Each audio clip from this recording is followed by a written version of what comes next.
The Red River moves slowly in the early morning.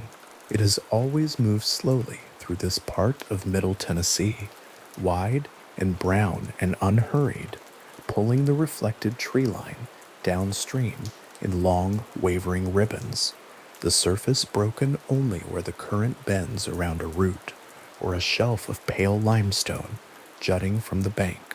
In 1817, the trees on the eastern shore grew close to the water's edge, their roots gripping the clay bank above the waterline, their branches reaching out over the river, far enough that the shadow of the canopy fell on the surface, even at midday.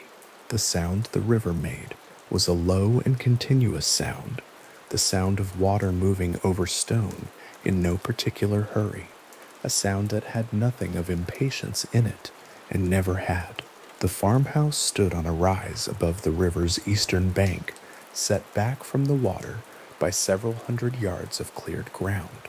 It was a log structure, squared and solid, built in the way of its region and its time. The logs fitted close, the chinking pressed tight against the Tennessee winters, a stone chimney rising from the south end, with a draw that pulled the smoke up clean and straight in still air. From the road that ran along the property's western edge, the house sat against its fields in a manner that would have distinguished it from no other prosperous farm in Robertson County. The fields extended from the house's near walls out to the tree line in every direction, the clearing allowed, the rows lying flat and orderly in the Tennessee summer, the tree line a dark border around the open ground. A smokehouse stood to the rear of the main structure, and beyond it the outbuildings of a working farm, the shapes of industry arranged around a household that had been in this place for more than a decade by 1817, its presence as established and unremarkable as the river moving past its lower boundary. The land itself, several hundred acres of it, along the Red River in Robertson County, had been purchased around 1804 by a man named John Bell, who had come to Tennessee from North Carolina. He had been born there in 1750, which meant that by the time he brought his family to this particular tract of ground along the Red River, he was already a man in his 50s, experienced in the management of land and the cultivation of a household, carrying with him the habits and expectations of a farming life begun in another state and continued without significant disruption across the distance of a relocation. The farm he built along the Red River was not a modest one. Several hundred acres, worked with the labor and attention such acreage required, positioned him comfortably within the social and economic order of Robertson County. He was not the wealthiest man in the county, and he did not appear to have sought that distinction. He was instead the kind of man who occupies a given place with a settled competence, who builds well, farms carefully, maintains his obligations, and whose name appears in the records of his community in the ordinary ways that indicate a life conducted in full and decent proportion. John Bell's wife was Lucy Williams Bell, and the accounts that survive of her in the records of neighbors and contemporaries describe a woman of a particular kind of steadiness. The word that appears most consistently in those accounts, rendered in the slightly formal English of early 19th century Tennessee, is composure, a quality her neighbors observed and noted with the particular emphasis that is reserved for things observed to be genuine rather than performed. Lucy Bell was warm in her social dealings and consistent in her community relationships, a woman who maintained the full range of her household's connections and obligations through the years, on the farm, with a continuity that her neighbors found, apparently, both reliable and genuinely felt. The picture that emerges from those accounts is not of a reserved woman, but of an engaged one, a woman who received neighbors at her door with the ease of someone for whom hospitality was not an effort, but a natural extension of how she moved through the world. The light from the farmhouse doorway would fall across the wooden step when she opened it, and whoever stood on that step would have found the welcome genuine. That is what the accounts say, in their various ways. That is what her neighbors recorded. The children of the Bell household, of whom there were several, appear in the historical record with varying degrees of clarity, depending on how directly their lives intersected with the events the records were compiled to document. Two of them appear more prominently than the rest. Betsy Bell, who was born around 1805, would have been approximately 12 years old in 1817, a girl at the edge of childhood and early adolescence, the age at which a person is old enough to be a credible witness to events occurring around them, but young enough that the world still arrives with a quality of unexpectedness that older witnesses have learned to anticipate and soften. Her brother John Bell Jr. was older. He would later, in 1846, author a document he called Our Family Trouble, a memoir of the events on the Bell farm, set down when he was a grown man, looking back across a distance of nearly 3 decades at what had happened inside the house where he had grown up. The existence of that document, handwritten and preserved, is itself a significant fact. It means that one of the people who lived through what happened at the Bell farm set down an account of it in his own words, from his own memory, in the years when he was still alive, to be questioned about it. The record exists. It is there. The handwriting is dried and set, the paper aged, the account still readable to whoever picks it up. The Bell farm sat within a community, and that community had its architecture the way all communities do. The social structures and gathering places and shared obligations that give a collection of neighboring households something that functions as a coherent life. The Red River Baptist Church was a central piece of that architecture. It was one of the oldest Baptist congregations in Tennessee, its history reaching back through the settlement of the region to the earliest organized Christian life in Middle Tennessee, and the Bell family were active members of it, in the manner that membership in such a congregation meant in that time and place. This was not a nominal association. Church membership in early 19th century Robertson County carried with it a full range of social and communal obligations: attendance, participation, the maintenance of relationships across the congregation, the discharge of responsibilities within the congregation's life. John Bell Sr. served as a lay leader within the Red River Baptist congregation. That role placed him among the people responsible for the congregation's functioning, which in turn placed him at the center of a community network that connected the Bell farm to the wider life of Robertson County through the regularity of weekly worship and the ongoing obligations of a man trusted with a position of communal responsibility. On Sundays, the congregation gathered in the yard before the service, as congregations do, the way that the time before a service is often more socially alive than the service itself. People stopping to speak, children moving between the grouped adults, the plain boarded white building standing behind them in whatever the Tennessee weather had brought that morning. John Bell Sr. would have been among them in his coat, his presence there unremarkable in the best sense, the presence of a man who belonged to this gathering by every measure that his community recognized. His farm lay a few miles away. His family stood nearby.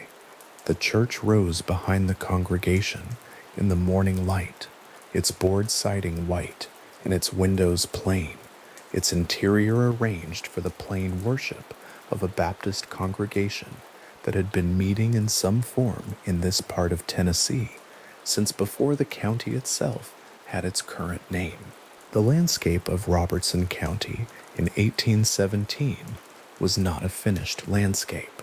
The clearings that farms had opened in the surrounding woodland were still relatively recent interruptions in a forest that, away from the cultivated ground, remained thick and close and largely unmapped in the ways that matter to people who have to move through terrain rather than observe it from above.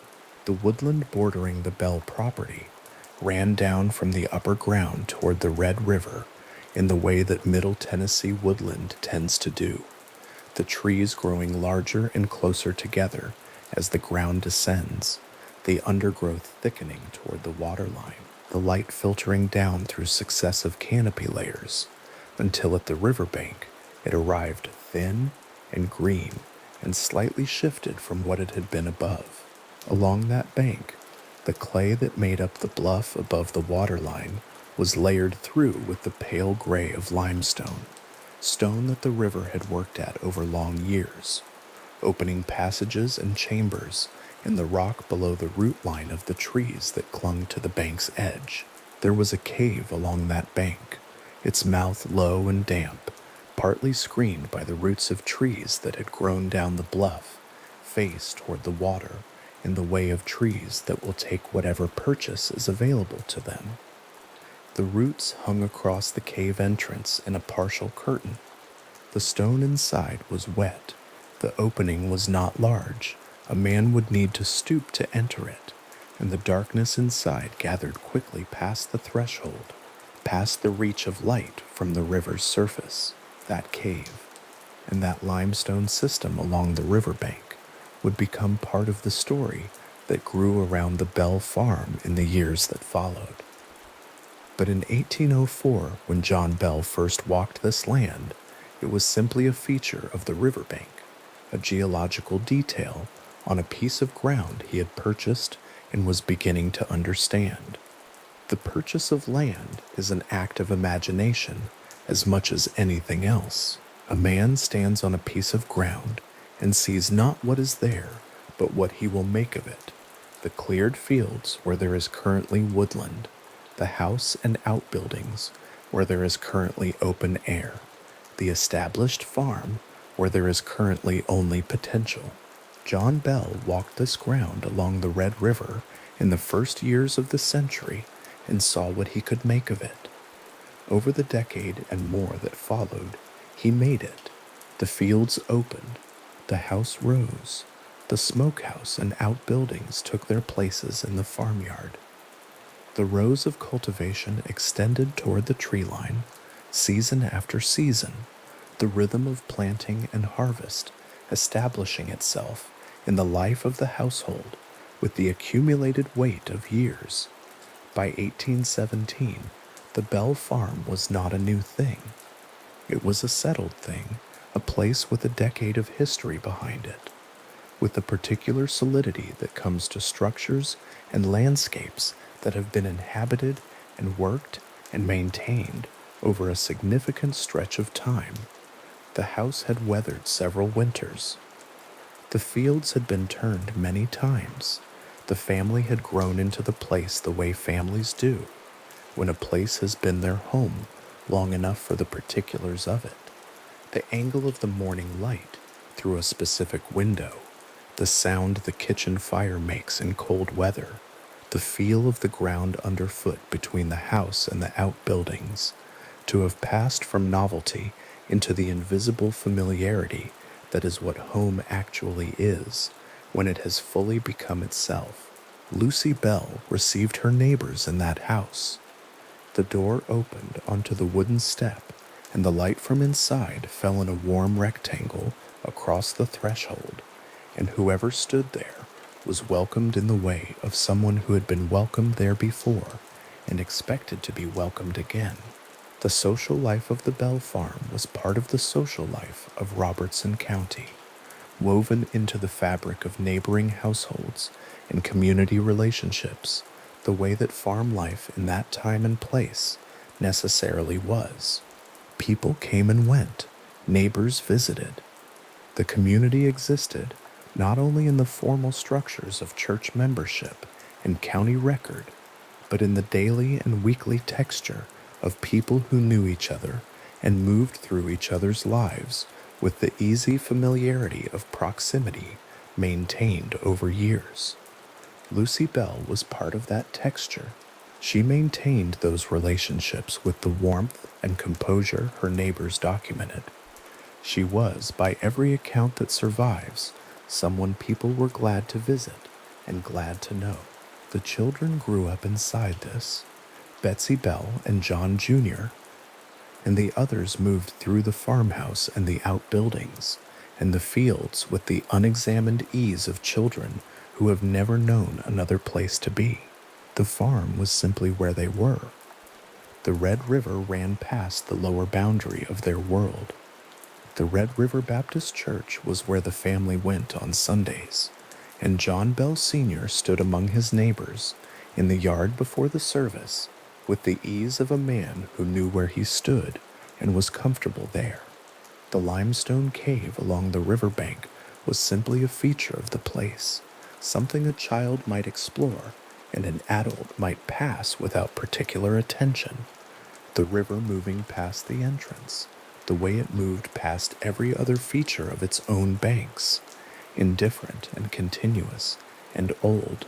Robertson County in 1817 was a county in the middle of a longer story about settlement and the particular social world that settlement produces when it has been underway long enough to have developed its own institutions and obligations and recognizable characters. The Bell family were part of that story, not its most prominent chapter, not its most obscure. A prosperous farm family, a respected lay leader, a woman of documented warmth, children growing up in the house their father had built, the whole household placed within a community that knew them and that they knew in return. This is the ordinary form that the lives of most people take, most of the time.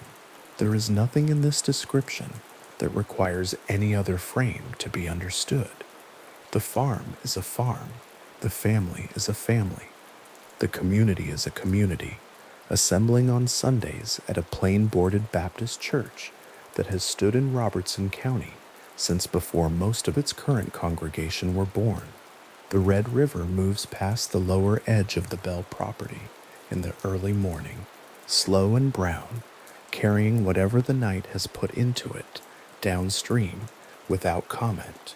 The surface in summer catches the light of the Tennessee sky and holds it briefly, the trees on the far bank reflected in long broken columns that shift and reform as the current moves beneath them. A man standing on the bank at that hour and looking out at the river would hear the water moving over the limestone shelf downstream, the low and continuous sound of it, the sound that changes imperceptibly with the season and the rainfall and the particular character of each specific morning. It is the kind of sound that becomes part of the background of a life lived near it, present always, noticed rarely, missed deeply if it were ever to stop.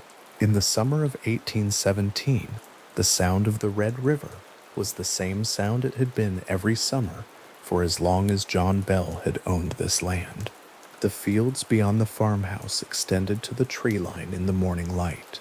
The stone chimney of the farmhouse rose against the sky, the smoke of the early fire beginning to come up through it in a thin, pale column that bent slightly in whatever breeze the morning carried. The outbuildings stood in their places. The rows of the cultivated ground lay flat and in order. Everything on the Bell farm, seen from the road or from the river or from the air, if such a view had been available, looked exactly as it had looked the year before, and the year before that, and the year before that. The farm is a collection of systems, each dependent on the others.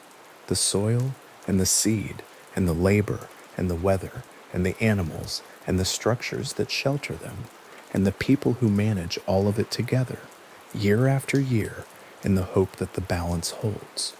The Bell farm held that balance. It had held it for more than a decade. The people who came to the Red River Baptist Church on Sundays and stood with John Bell in the yard before the service would have seen, if they thought to look, a man whose farm was doing what a well-managed farm does, continuing, carrying forward, producing and sheltering, and persisting in the way of things that have found their form and settled into it. John Bell Sr. stood in the churchyard on those Sunday mornings in his coat, the congregation moving around him, the children running between the adults, the building behind them, plain and white in the Tennessee light. He was a man of standing in this congregation, a lay leader, a familiar presence, someone whose name meant something specific to the people who heard it, because they had spent years watching him be the person his name had come to represent. His farm was a few miles distant. His wife was nearby. His children were among the other children in the yard. The church door would open soon, and the congregation would file in, and the service would proceed in the way it always did.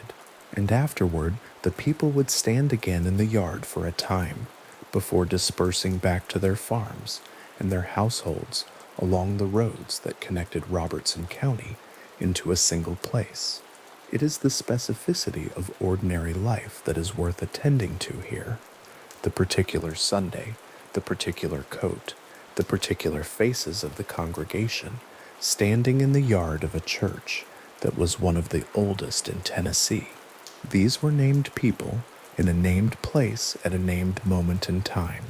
The records that document them were written by people who knew them, neighbors who left accounts of Lucy Bell's composure, contemporaries who noted John Bell's standing in the congregation, a son who sat down decades later and wrote out what he remembered of his own childhood on that farm. The record is specific. The people in it are specific. The farm and the river and the church are specific. The Bell Farm sat in Robertson County, Tennessee, in 1817, on a tract of land along the Red River, with its fields and its farmhouse, and its stone chimney, and its smokehouse, and its outbuildings, and its woodland border, and its limestone cave along the bank below. The family who lived there had lived there for more than a decade. They were known to their neighbors. They attended their church. They maintained their community relationships with the warmth and consistency that their neighbors documented and remembered. The life of that farm in the summer of 1817 was the life of a household that had found its place in a community and settled into it. The Red River Baptist Church stood a few miles from the farm, plain boarded and white, its congregation assembling in the yard before the service every week. John Bell Sr., among them his family nearby, the building behind them carrying the accumulated weight of all the Sundays that had already passed inside it. The life of that congregation was the larger frame within which the life of the Bell family moved. The familiar faces, the weekly gathering, the shared obligations and shared history of a community that had been building itself for years on the ground of Middle Tennessee, along the river that moved slow and brown past the edge of the Bell property, in every kind of weather, indifferent to anything that happened on its banks, carrying its own water forward in its own time toward wherever it was always going. In the autumn of 1817, John Bell walked the perimeter of his farmhouse in the dark. The night was quiet. The fields beyond the house were still, and the tree line at their edge was a solid dark mass against a sky that gave him enough light to see that there was nothing in the yard, no animal moving, no figure near the walls, nothing that would account for what he had heard from inside. He went back in. He told himself it was the wood settling, or something small working through the gap beneath the eaves, or one of the ordinary sounds that a house in Middle Tennessee makes when the temperature drops in October and the timbers contract against each other in the night. He went to bed. The sound came again before morning. It was a knocking. That was the first word he used for it, and it was accurate enough as a description, a sound coming from the exterior walls of the house, not rhythmic in the way that a branch caught in the wind would be rhythmic, and not consistent in the way that an animal working at the wood would be consistent, but a knocking that stopped when it had no reason to stop and started again with no pattern he could identify or predict. He checked the walls, he checked the outbuildings. He walked the yard with a lantern on more than one occasion, the light moving across the ground around the house, while the sound either stopped when he came outside or had already stopped before he reached the door. Whatever was making it was not interested in being found. This is documented. The ordinariness of his initial response, the practical way a man of his standing and experience went about trying to identify a cause. John Bell Sr. was a farmer who had built his holdings from nothing, who had worked several hundred acres of Middle Tennessee land for more than a decade, and who was not the kind of person the documentary record suggests would have reported anything unusual unless he had first exhausted the ordinary explanations. He lived in a community where his reputation was part of his livelihood, where his standing at the Red River Baptist Church and among his neighbors depended on the kind of measured judgment that does not leap to strange conclusions. He did not tell anyone outside his family for some time. He listened and walked the property and waited for the sound to resolve into something he recognized. It did not resolve. In the weeks and months that followed, the character of the sounds began to shift. What had started as knocking on the exterior walls moved, over time, into the interior of the house itself. The scratching sounds came next, described in accounts as similar to an animal working behind the walls or beneath the floorboards, the kind of sound a house makes when something has gotten in and is moving through the spaces between the wood. But the scratching did not stay in one place the way an animal would, and it did not produce any evidence of an animal when the walls were opened and inspected. It moved. It came from one wall and then another, from a space that seemed, when investigated, to contain nothing at all. The Bell children heard it too. Betsy Bell, who was approximately 12 years old in 1817, and her siblings who slept in the upstairs rooms of the farmhouse, reported being kept awake by sounds that came from within the house at night, sounds that they described, in later accounts, as though something were dragging itself across the floor of the room above, or pulling a length of chain through the space between the ceiling and the roof. The particular quality of that description, the chain sound, the slow and heavy drag of it, appears in multiple accounts from this period, including those of adults who spent time in the farmhouse, and its consistency across separate witnesses gives it a specific kind of weight in the documented record of what was heard in that house. Accounts report that the sounds were not every night. There were nights when the farmhouse was quiet, and the family slept, and the ordinary business of farming and community life continued without interruption. This intermittency is one of the details that makes the early documentation of the disturbances at the Bell farm difficult to summarize quickly. It was not a constant assault, but a pattern with gaps, a thing that came and went in a way that made it impossible to simply adjust to and equally impossible to dismiss. A family can grow accustomed to a sound that is always there. A family is harder pressed to grow accustomed to a sound that comes back after a week of silence, slightly changed from the last time, coming now from a wall it had not come from before. Betsy Bell's physical experiences began during this period.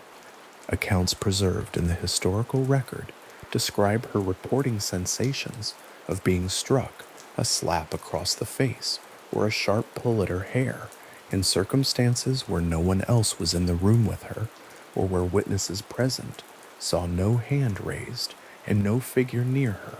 On some occasions, the marks were visible, a red mark on her cheek, where she reported being struck, a section of hair apparently pulled from her head, the skin around it irritated. These were not reported in the original documents as dramatic events, but as recurring physical facts, something that happened to Betsy Bell with enough regularity that it entered the family's account of the disturbances as one of its noted features, rather than as an isolated incident. The precise texture of what those moments looked like to a witness is captured in a few details from accounts of that period. A room otherwise still, Betsy standing in it, or seated, or moving through it, and then a response in her, a flinch, a sound, her hand going to her face or her hair, with nothing visible in the space around her to account for it. Witnesses who were present during these episodes described in later accounts looking for something, a thread, a figure, a mechanism, and finding nothing. The lamplight steady, the room empty of anything that could explain the red mark already fading on her skin. John Bell Sr. began to show signs of physical change during this same period. The accounts are careful on this point. They do not establish a causal link so much as document a parallel. As the disturbances in the house escalated over the months of 1817 and into 1818, John Bell began to experience episodes that witnesses and family members described as facial spasms, a jerking of the muscles around his jaw and throat, along with difficulty swallowing that came and went without a consistent medical explanation. These episodes are documented across multiple accounts that are independent of each other, and the consistency of their description gives them a place in the historical record of the Bell Farm events that is separate from the disturbances in the house. They are the record of a man whose physical health declined across the same years that his household was occupied by something he could not account for, and the connection between the two things was made by contemporaries who noted it without being able to establish what it meant. By the time the sounds had been occurring for several months, Lucy Bell and the children had formed some kind of accommodation to them, a learned ability to continue daily life inside a house that produced unexplained sounds at night. This is one of the details in the record that is easy to pass over, but worth holding for a moment, because it speaks to something true about the kind of people the Bell family appear to have been in the documentary record. Lucy Bell's neighbors and contemporaries consistently described her as a woman of exceptional composure. The accounts of this period suggest that she maintained the household, received visitors, kept up her community relationships, and managed the farm's daily business with a steadiness that is noted specifically in historical accounts as remarkable given what was happening inside the house she was running. She was not unaffected, but the record does not describe her as incapacitated. The decision to tell someone outside the family was made at some point in 18, though the exact timing is not precisely established in the available documents. What is established is that John Bell Sr. eventually told his friend and neighbor James Johnston about the disturbances at the farm, and that Johnston, a man the accounts consistently describe as steady, practically minded, and well regarded in the Robertson County community, did not dismiss what he was told. Johnston's response to Bell's account was to offer to come and stay a night at the farm. He wanted to hear it for himself. This is the specific detail that gave the Bell Witch case its first external witness of documented standing, not a stranger passing through, not someone with a prior interest in the unusual, but a neighbor who knew John Bell well enough to understand that Bell would not be telling him this if it could be explained another way. Johnston arrived at the Bell farm on an evening whose precise date is not preserved in the record. He and his wife were received by the family in the ordinary way of neighbors coming to stay. A meal, a fire, the conversation of people who knew each other in the easy, specific way of a small rural community where lives overlapped continuously. The account of that evening, preserved in later historical compilations, does not describe the hours before bed as particularly notable. Johnston sat in the Bell farmhouse, which was the farmhouse he had visited before, among people he knew, and if there was anything unusual in the atmosphere that evening, it is not what the documents record. What the documents record is what happened after the lights were out. Johnston described what he heard that night as chains being dragged across the floor above him, the same description that appears in earlier accounts from the Bell family, arrived at independently by a man hearing it for the first time.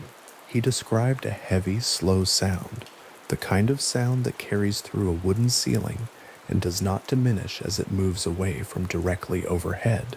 The sound stopped and started.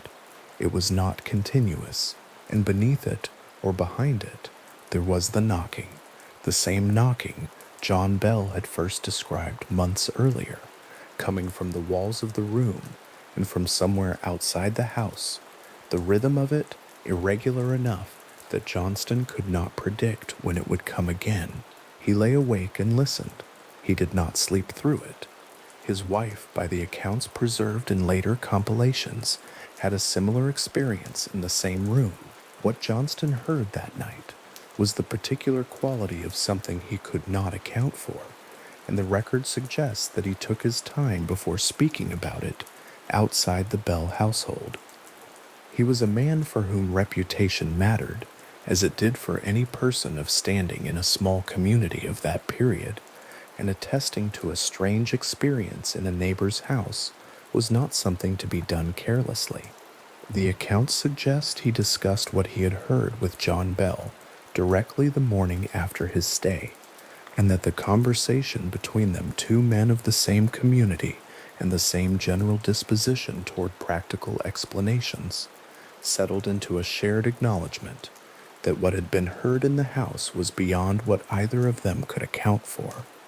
Johnston's testimony, when it eventually circulated in the Robertson County community, had the specific weight that comes from a witness of that kind, someone who had not gone to the Bell farm looking for something unusual, who had gone in the spirit of a sensible man investigating a claim made by a friend, and who had come back with an account that matched the family's rather than contradicting it.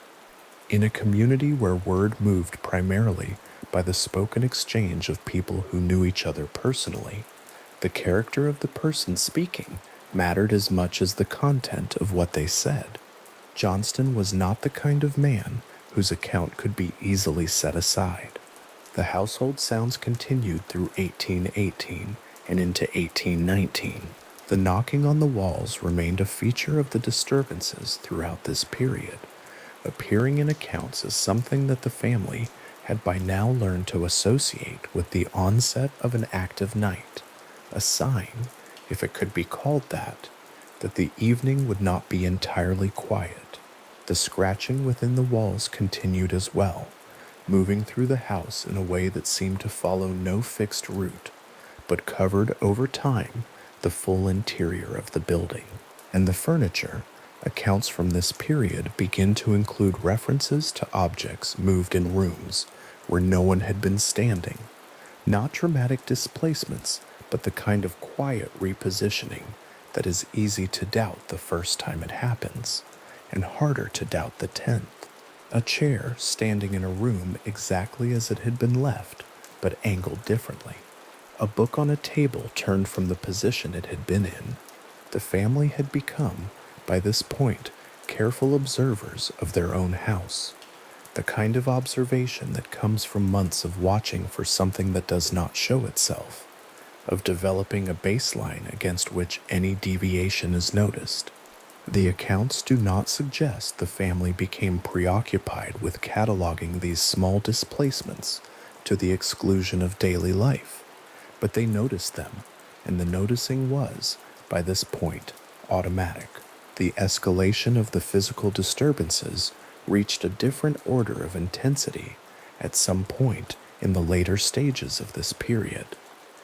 Where the sounds had previously been the primary experience, the knocking, the chains, the scratching, accounts from 1818 and 1819 begin to include references to heavier physical events.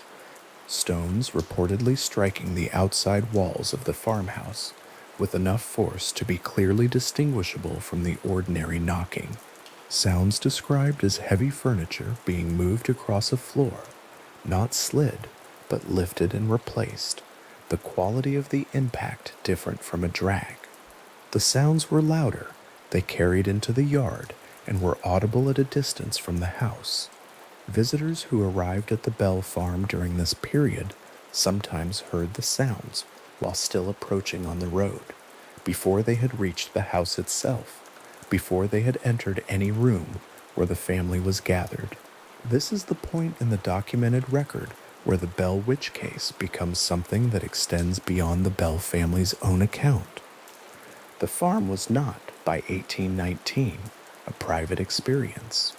Word had moved through Robertson County in the way that word moves through a small rural community, from person to person, neighbor to neighbor, through the convergence of people at church and at market and at the ordinary social occasions of farming life. People had begun to come to the Bell farm not as overnight investigators in the manner of James Johnston, but as visitors, neighbors, who arrived in the evening and sat in the house and waited to see if what they had heard reported would occur in their presence. Some of them heard the sounds, some of them did not. The accounts that survive from these visitors are varied in their character and specificity, but their existence is part of what gives the Bell Witch case its unusual documentary width in the historical record of American haunting accounts. John Bell Sr. is described in documents from this period as continuing to carry out the work of the farm, managing the land, attending to the community obligations, his standing required, appearing at the Red River Baptist Church on Sundays in the way that he always had. The facial spasms that had begun in 1817 or 1818 continued. They are described in accounts as affecting his jaw and the muscles of his throat, as producing intermittent difficulty with eating and speaking that was visible to people outside his family. People noticed. People asked. The family had by this point been living with the disturbances for long enough that the two things, the sounds in the house and John Bell's declining health, had become in the minds of his neighbors associated with each other, even if that association remained an observation rather than a conclusion. Lucy Bell is described in accounts from this period as maintaining her household with the same composure that the record associates with her throughout the years of the disturbances. She received the neighbors who came in the evenings. She managed the children. She continued the ordinary social relationships of her community, the exchanges with neighboring families that constituted the texture of daily life in Robertson County. Accounts note that she was well, or as well as she appeared, and that her manner did not change in the ways that might be expected if a person were under sustained private distress. She was present for everything that happened in that house. The record does not fully account for what that presence cost her, or how it was that she maintained what she maintained across those years. It only records that she did. Betsy Bell's physical experiences continued. The accounts that document this period describe the same pattern that had been established earlier. The sudden sensations of being struck, the visible marks on her skin, the witnesses present who looked for an explanation and did not find one. The accounts also note a different quality in Betsy's responses over time, not an increase in fear. The records do not suggest that, but something closer to a kind of resigned familiarity with the experience, the adaptation of a person who has been exposed to something strange long enough that its strangeness has begun to occupy a different part of the mind than it did at first. She was a child when the disturbances began. The years documented here are the years of her adolescence. What the Bell Witch case records of Betsy Bell across this period is a young woman continuing to live inside an experience that had become simply the condition of her home. The question of how, sounds of this character, knocking, chains, movement, stone impacts persisted for 2 years inside a farmhouse in Robertson County without a physical source being identified is one the documented record does not answer. There were attempts to find a source. John Bell himself inspected the walls and floors of the house on multiple occasions. James Johnston, whose stay at the farm was partly an investigation, looked for a mechanism and did not find one. Visitors who came in the evenings were observers with the ordinary attentiveness of people trying to understand something unusual in front of them. None of the accounts that survive describe a moment when the source of the sounds was found and identified. What the accounts describe consistently is the sounds continuing in the absence of any explanation for them. The distinction between what was reported and what was concluded is important to hold here because it is one of the features of the Bell Witch case that makes it analytically unusual rather than simply historically interesting. These were not anonymous reports. They were accounts given by named individuals, James Johnston and his wife, the Bell family members, who could later be interviewed or who left written records, and the broader community of Robertson County neighbors whose knowledge of the events was firsthand and specific. The absence of a found explanation in these accounts is not the same as the absence of an explanation. It is simply the documented condition of the case as it stood at that time and as it stands now, a record of things that were heard and seen and reported, with the cause of them left standing as a question that the record does not close. The nights at the Bell farm continued. The sounds came back. John Bell walked the perimeter of his house in the dark, and what he found there was the same thing he had found on the first night. Nothing that explained it. The walls solid under his hand, the yard empty, the tree line still at the edge of the fields, the river moving past the property in the dark on the other side of the woodland. The house behind him was quiet when he was outside, or the sounds continued while he was outside. The accounts vary on this point. What they do not vary on is the fact of his return, night after night, to a house where something continued to happen that he could not account for. By the time James Johnston's account began to circulate through Robertson County, the Bell farm had become something that people in that community held in their minds as a specific and particular place, not a story, not a rumor, but an event with an address, a family, a neighbor of good standing who had spent a night there and come back with an account that no one had been able to refute. This is the quality of the Bell Witch case that distinguishes it from the larger category of accounts with which it is sometimes grouped.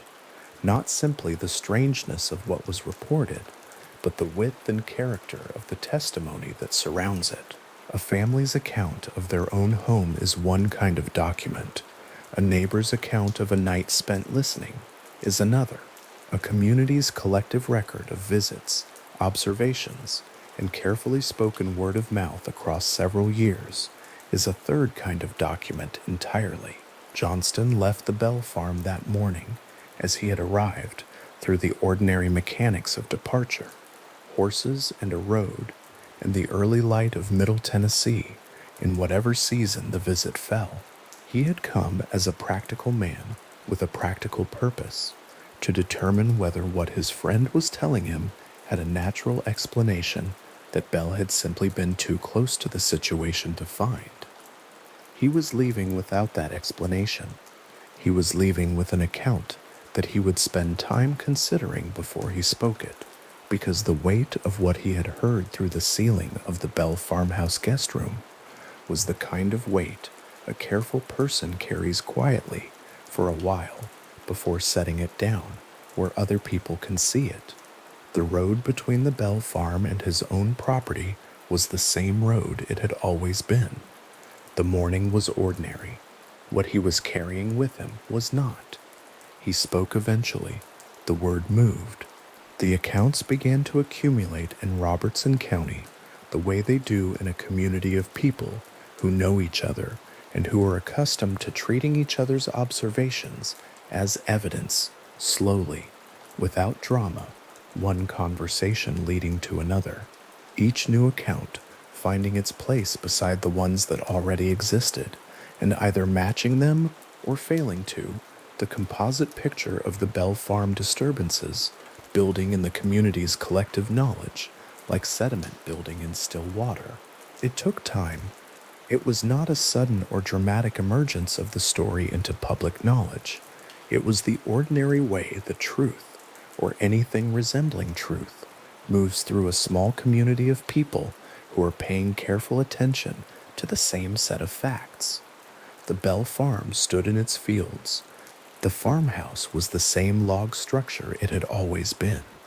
The smokehouse and the outbuildings and the limestone cave mouth down along the river bank were all exactly where they had been before any of this had started, in the same positions they would remain in for years to come.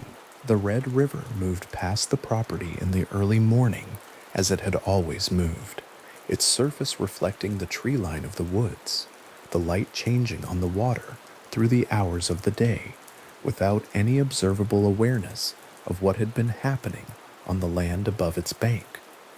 Johnston's account settled into the Robertson County community the way a stone settles into still water, the impact brief, the circles moving outward from it, slow and wide and persistent, the water eventually returning to its surface, but the stone still there, still sitting on the bottom, exactly where it had come to rest.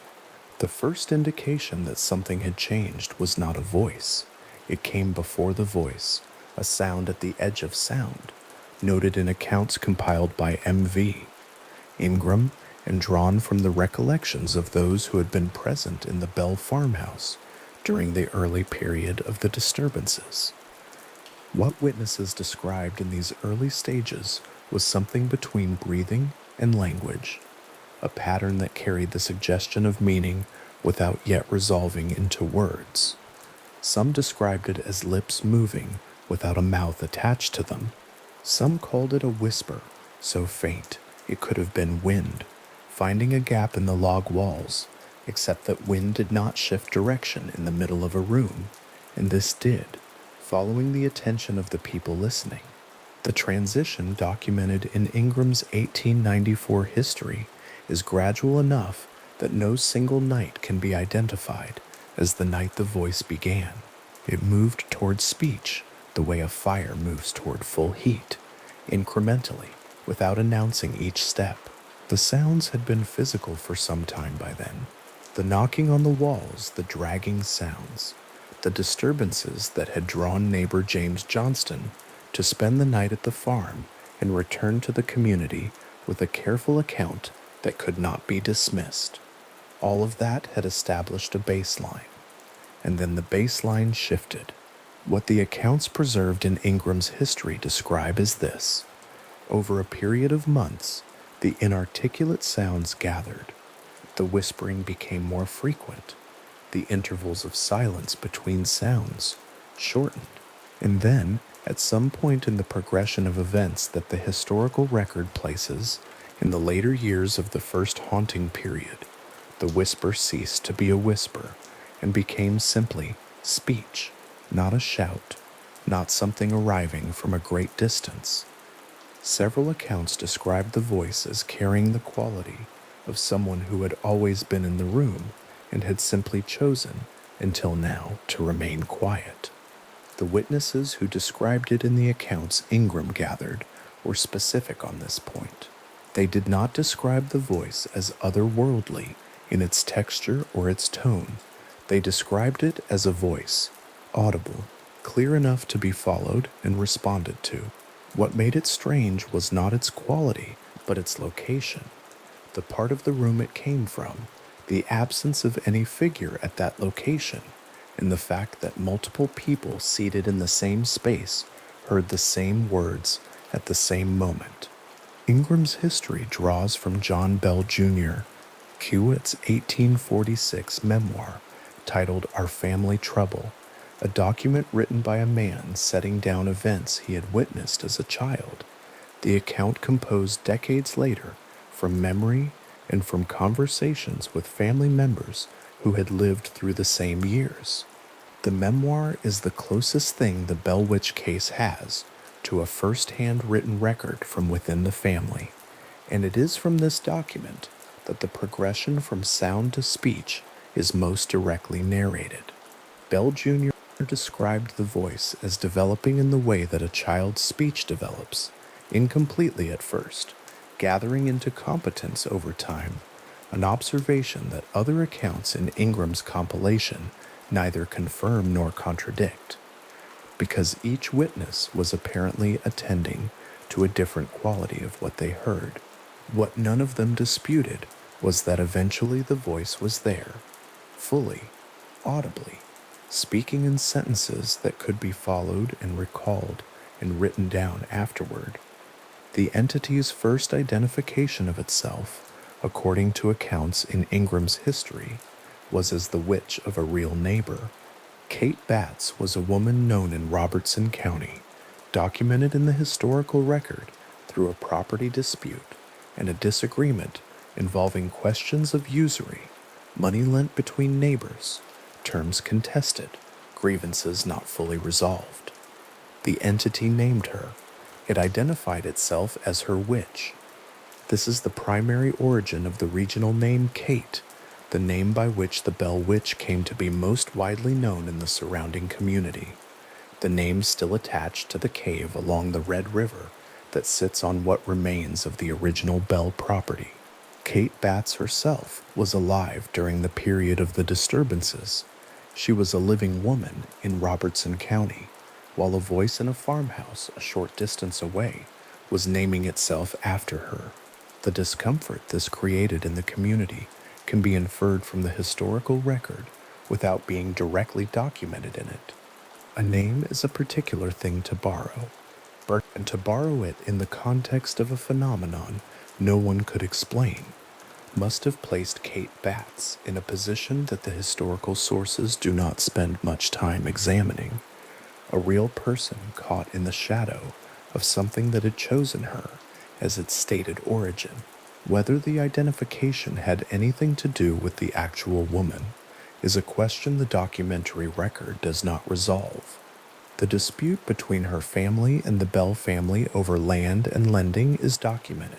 The connection between that dispute and the entity's chosen name is a matter of proximity rather than causation. Two facts that sit near each other in the record without clearly explaining each other. What makes the entity's self-identification analytically interesting is not the Kate Batts claim in isolation. It is the fact that this was not the only identity the entity offered across the years of the disturbances. On different nights before different groups of witnesses, the voice named itself differently. It claimed on some occasions to be the spirit of a Native American disturbed by the settlement of land that had once been held by people the settlers had displaced. On other occasions, it described itself as the ghost of someone whose remains had been disturbed or scattered on the Bell property, and on still other occasions, it claimed to be a spirit sent specifically for John Bell, a presence with a stated purpose directed at one man in particular, a claim whose emotional weight was not lost on those listening, and is recorded in the accounts with the particular care of people setting down something they found difficult to categorize. Folklorists who have examined the Bell Witch case in subsequent generations have noted this inconsistency of self-identification as one of the most analytically distinctive features of the whole record. A poltergeist that identifies itself at all is unusual. A poltergeist that identifies itself in multiple, contradictory ways across different evenings before different witnesses is something the comparative literature on such cases handles with considerable difficulty, because the inconsistency resists the explanatory frameworks usually applied from either direction. It cannot be straightforwardly attributed to a single human actor maintaining a fixed persona. It does not fit neatly into any folkloric archetype of a spirit bound to a place or a grievance, because a spirit bound to a specific grievance does not typically give itself 4 different names on 4 different nights. The accounts in Ingram's history do not comment analytically on this inconsistency. They preserve it instead, naming it, recording that the entity said different things to different people about what it was, and then moving on to the next recorded incident without drawing a conclusion. That restraint is itself part of what makes the documentation interesting. The witnesses and the compiler were not trying to explain the inconsistency. They were trying to record it, which is a different undertaking entirely, and they left the inconsistency intact rather than smoothing it into something more narratively convenient. A second quality of the entity's communications that the historical accounts preserve with particular care is its demonstrated familiarity with Christian scripture. Multiple witnesses documented in Ingram's history described hearing the voice quote the Bible, not imprecisely, not in fragments, in extended passages accurately rendered, delivered in the context of exchanges with community members who were themselves well versed in the text and would have noticed any error. The Red River Baptist community, into which the Bell family was integrated, was a literate and scripturally attentive congregation. The people sitting in that farmhouse on evenings when the entity spoke were not uninstructed listeners who could be misled by approximate quotation. They knew the passages. Several of them were ministers. The theological difficulty this created is noted in the accounts with a kind of careful understatement.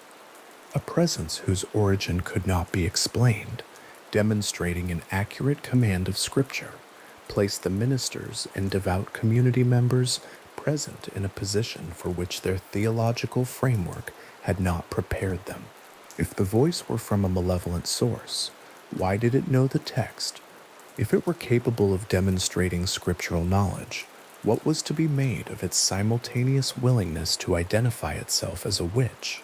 The two capacities, accurate biblical quotation on one occasion, self-identification as something beyond Christian order on another, did not resolve into a coherent theological profile, and the ministers who encountered this directly, according to the accounts that survive, did not produce coherent theological responses to it.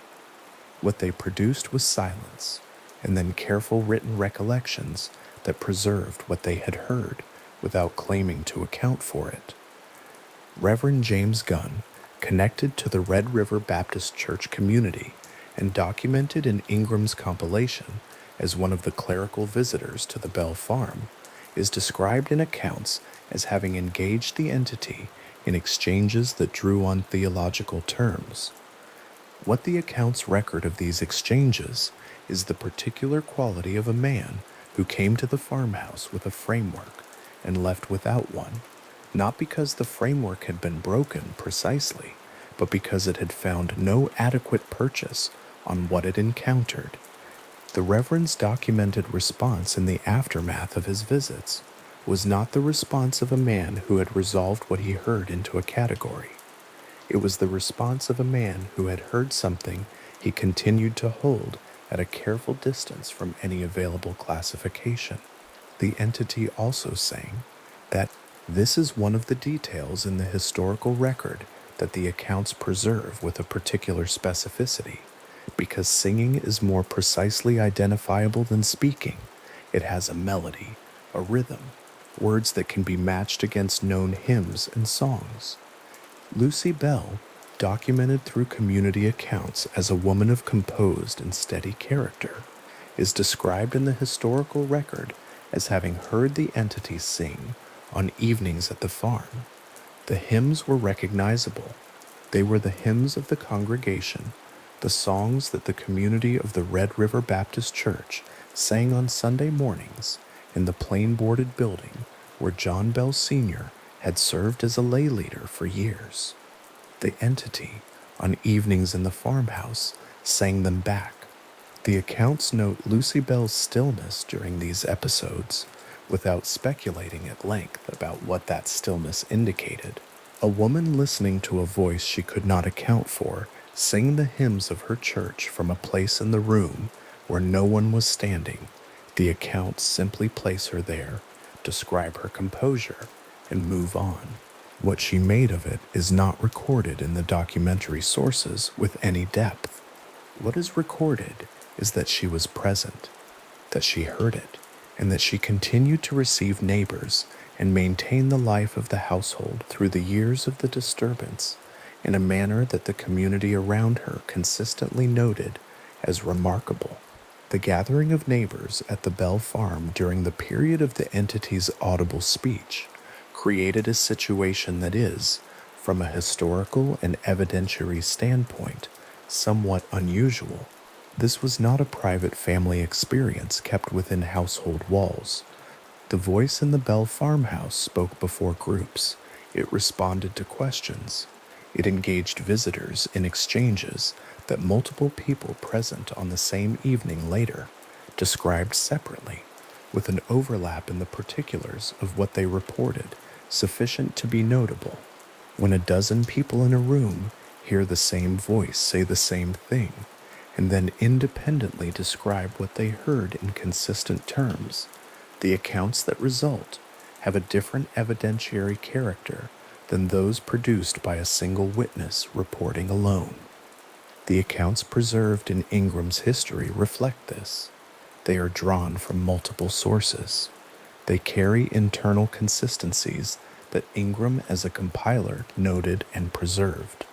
Where accounts diverge on the specific content of an exchange, on the precise sound of the voice, on what exactly was said on a particular evening, Ingram preserved the divergences rather than resolving them, which is a documentarian's choice, rather than a storyteller's. And it is part of why the 1894 compilation remains the foundational source for the case, rather than one of the numerous more dramatic treatments that came after it. The question of what the entity's voice actually sounded like is one that the accounts address without producing a consensus. Some witnesses described it as clearly gendered, female.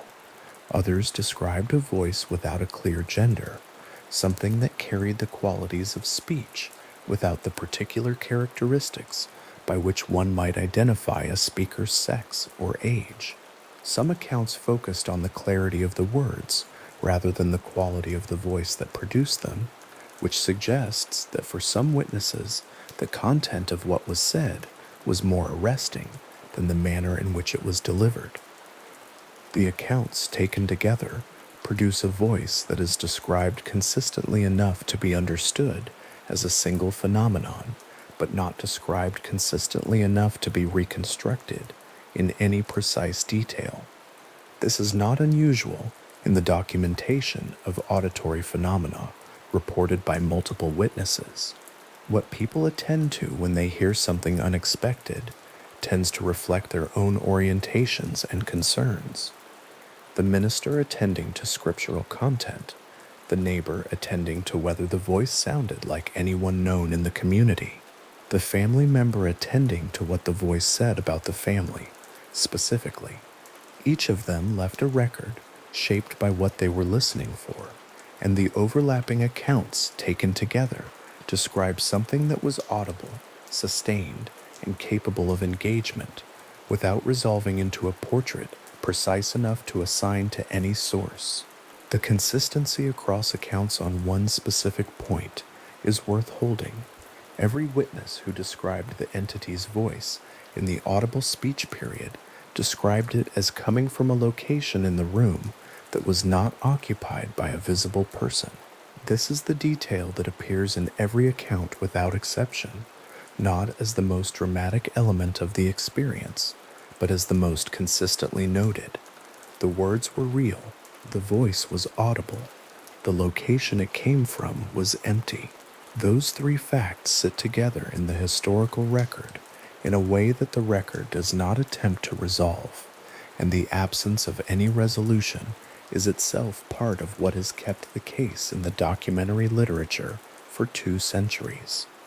The entity's engagement with visitors was not uniform in its content or its character.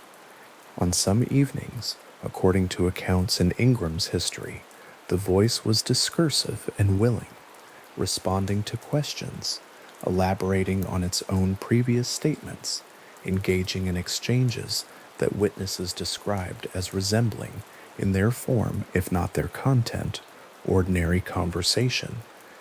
On other evenings, it was brief or silent. On some occasions, it appeared to direct its attention to specific individuals in the room, ignoring others. On others, it addressed the room as a whole, delivering passages of scripture or song that did not appear to be directed at any particular person. This variability is noted in the accounts without being explained. The entity was not predictable.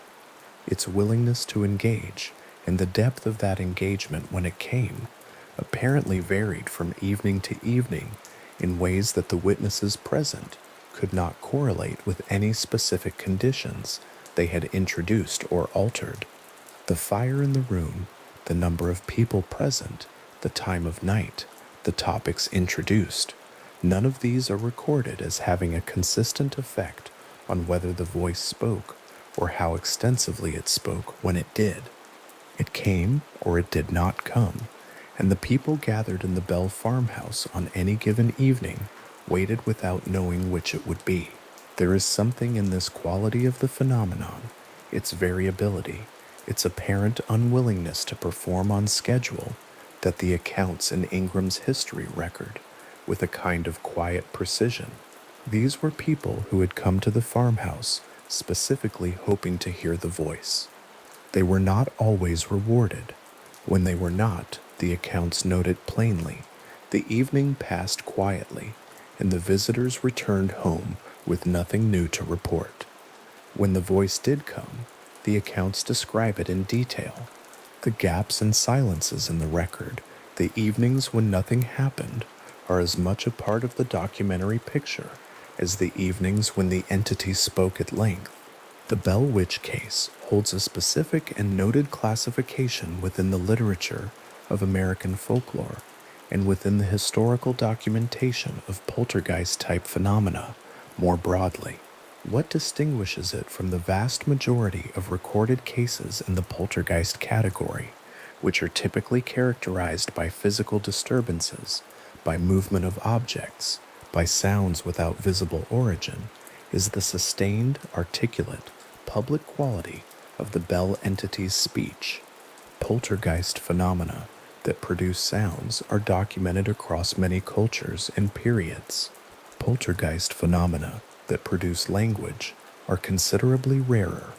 Poltergeist phenomena that produce language, which is then documented in sustained exchanges with named, identified witnesses over a period of several years, are, within the American record, without a clear parallel. This is the distinction that researchers and folklorists who have examined the Bell case in subsequent generations have returned to consistently. The voice is what places the case apart, not the physical disturbances, which, though well documented and corroborated by multiple witnesses, fall within a pattern found in other historical cases from the same period and region. The voice is the specific feature that places the Bell Witch in a category of one in the American tradition, a speaking presence, documented by a community of named individuals over multiple years, whose communications were specific enough to be written down, and whose self-identifications were inconsistent enough to resist any single explanatory framework. Academic treatments of the case, including those by Tennessee folklorists and historians working with the documentary sources rather than the popular tradition, consistently note this distinction without resolving into an explanation for it. The gap between what the historical record documents and what any existing framework fully accounts for is what they mark and then leave marked, which is the honest scholarly response to a case whose evidentiary record remains intact, but whose meaning remains undetermined. The evenings when the voice addressed itself specifically to John Bell Sr. are noted in the accounts with a particular care. The entity's hostility toward the patriarch of the household was a documented and consistent feature of its communications across multiple encounters, before multiple witnesses. The voice directed expressions of animosity toward John Bell specifically. These expressions ranged from statements of intent to what witnesses described as active demonstrations of contempt. The accounts record John Bell's responses to these moments as a man who had heard it before and had not yet found a way to respond to it that satisfied him, which is a quality of resignation that the historical sources describe without elaboration. The contrast between the entity's treatment of John Bell and its treatment of Lucy Bell is one of the details in the case that the accounts note explicitly. The same presence that expressed consistent hostility toward the father expressed something closer to affection, or at least solicitude toward the mother. Lucy Bell, according to accounts preserved in Ingram's history, was described by the entity in terms that witnesses noted as markedly different from its descriptions of or communications with her husband. The entity was documented as being concerned for her comfort on occasions when she was unwell, as speaking about her with a quality that the witnesses present described as warmth, a word they used deliberately in contrast with the language the entity used when it addressed or discussed John Bell. This differential treatment of two people living in the same house, documented across multiple evenings before multiple witnesses, is another of the features that places the Bell Witch case in an unusual position in the comparative literature. The entity was not indiscriminate. It had apparent preferences. It held apparent grievances. Whatever was speaking in that farmhouse expressed a range of attitudes toward different members of the household that the witnesses recorded as consistent over time. Consistent enough that neighbors sitting in the Bell farmhouse on different evenings could have told each other, without having coordinated their accounts, which family members the voice spoke well of and which it did not. Betsy Bell, approximately 12 years old when the disturbances began, occupied a particular position in the entity's attention that the accounts document with some care. The physical effects of the haunting, the episodes of being slapped, of hair pulled, of marks appearing on the skin, were directed at Betsy with a frequency and intensity not matched in the documented accounts of other family members. When the entity's audible speech addressed her, the accounts describe a pattern that does not fit neatly into either the hostility directed at her father or the apparent solicitude directed at her mother. The voice's communications with Betsy are described as something else, something the accounts record but do not label, a quality of attention that the witnesses present apparently found harder to categorize than either hostility or affection. The question of why a speaking entity would treat the members of a single household so differently from one another is one that the documentary record raises without answering. The witnesses raised it. The ministers who visited raised it. Ingram, in his 1894 compilation, noted it. And then in each case the record moves on, not because the question was resolved, but because the phenomenon that raised it continued without waiting for anyone to answer it. The hymn that Lucy Bell heard on an evening in the farmhouse, sung by something from a part of the room where no one stood. The accounts do not preserve which hymn it was. They preserve that she recognized it. They preserve her stillness while it continued. They preserve the detail of it lasting several verses before stopping, completely, as though a singer had simply come to the end of a song and stopped singing. What happened in the room after it stopped is not recorded in the accounts that survive. The silence that followed it apparently did not need to be described. The witnesses present left it intact, which is its own kind of documentation. The silence after a recognizable hymn sung by an unknown voice in a room full of people trying to understand what they were hearing.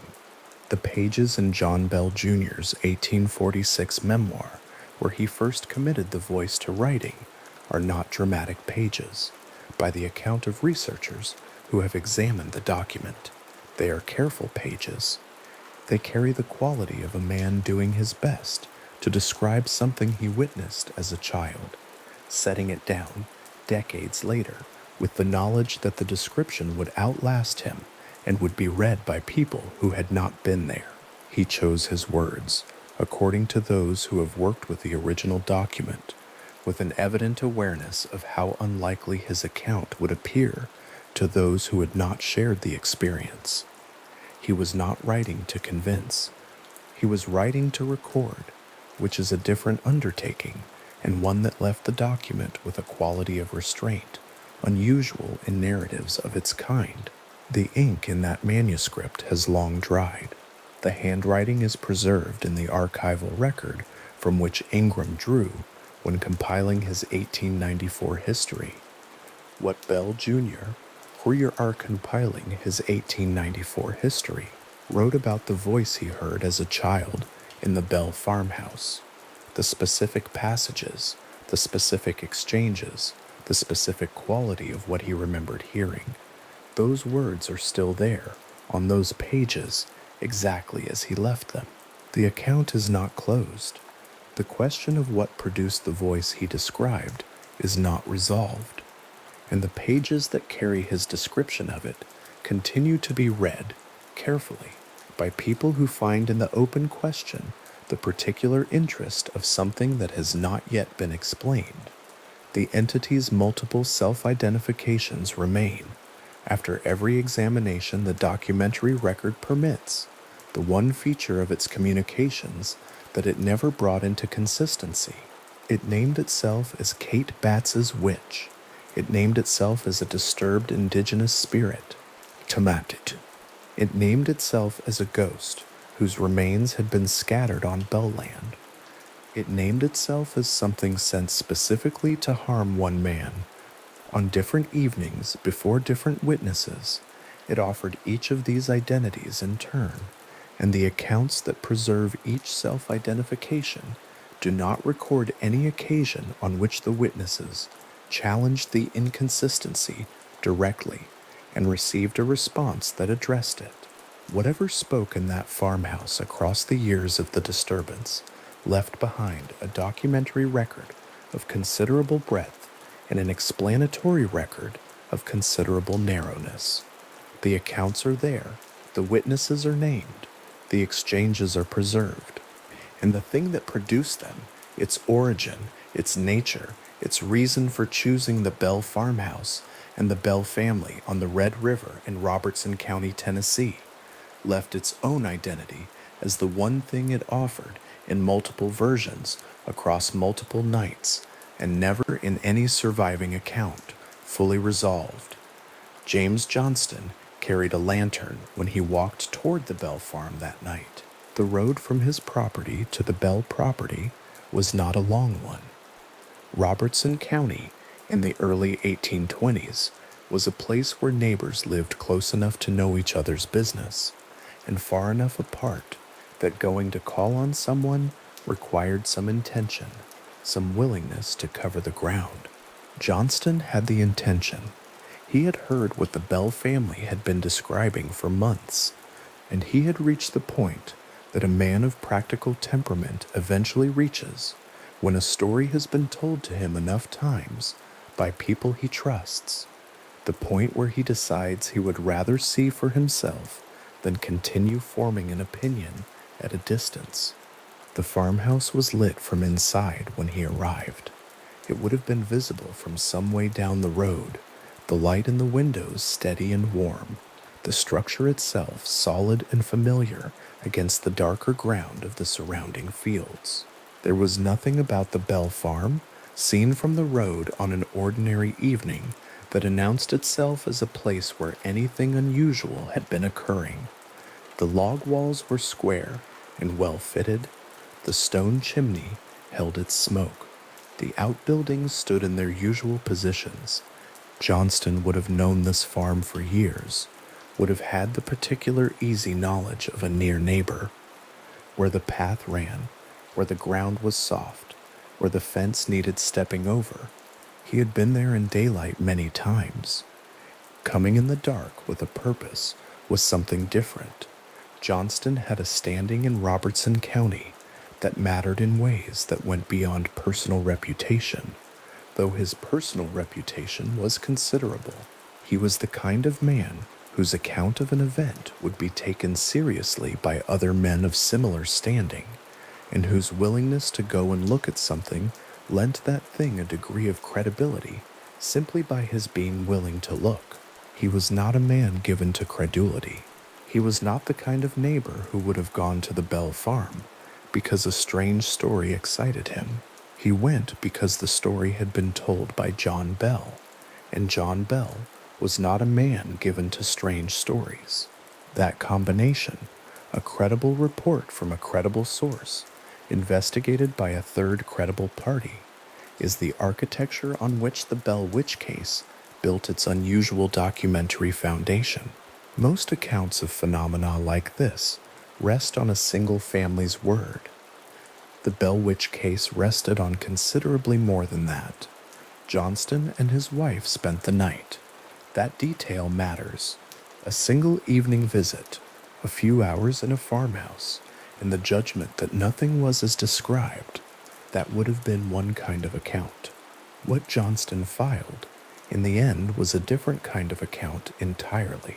He and his wife were there through the dark hours, in the rooms where the disturbances had been happening for months, and what they reported afterward was not a night of quiet and uneventful sleep. The sounds they described were the sounds John Bell had been describing. The physical phenomena they documented were the physical phenomena that the Bell family had been reporting since 1817. A man who had come to see for himself had seen enough of it to carry a substantial testimony back into the community, and that testimony moved through Robertson County with the particular weight of a first-hand account from someone who had not been looking for something to believe. The community that received Johnston's account was not a small or isolated one, even by the standards of rural Middle Tennessee in the early 19th century. Robertson County had been settled long enough to have its established families, its churches, its schoolhouses, its network of roads connecting farm to farm and farm to the county seat. The people who heard about the Bell disturbances from Johnston, or from the Bell family, or from other neighbors who had their own pieces of the story, were people who had lived alongside each other for years. They knew each other's characters. They knew what John Bell was like, and what Lucy Bell was like, and what the Bell children were like. They had sat with these people in church, worked alongside them in the community, borrowed tools, and returned them, attended the same funerals and the same weddings. What was being described as happening on the Bell farm was happening to people they knew specifically and well, not to strangers in a distant place.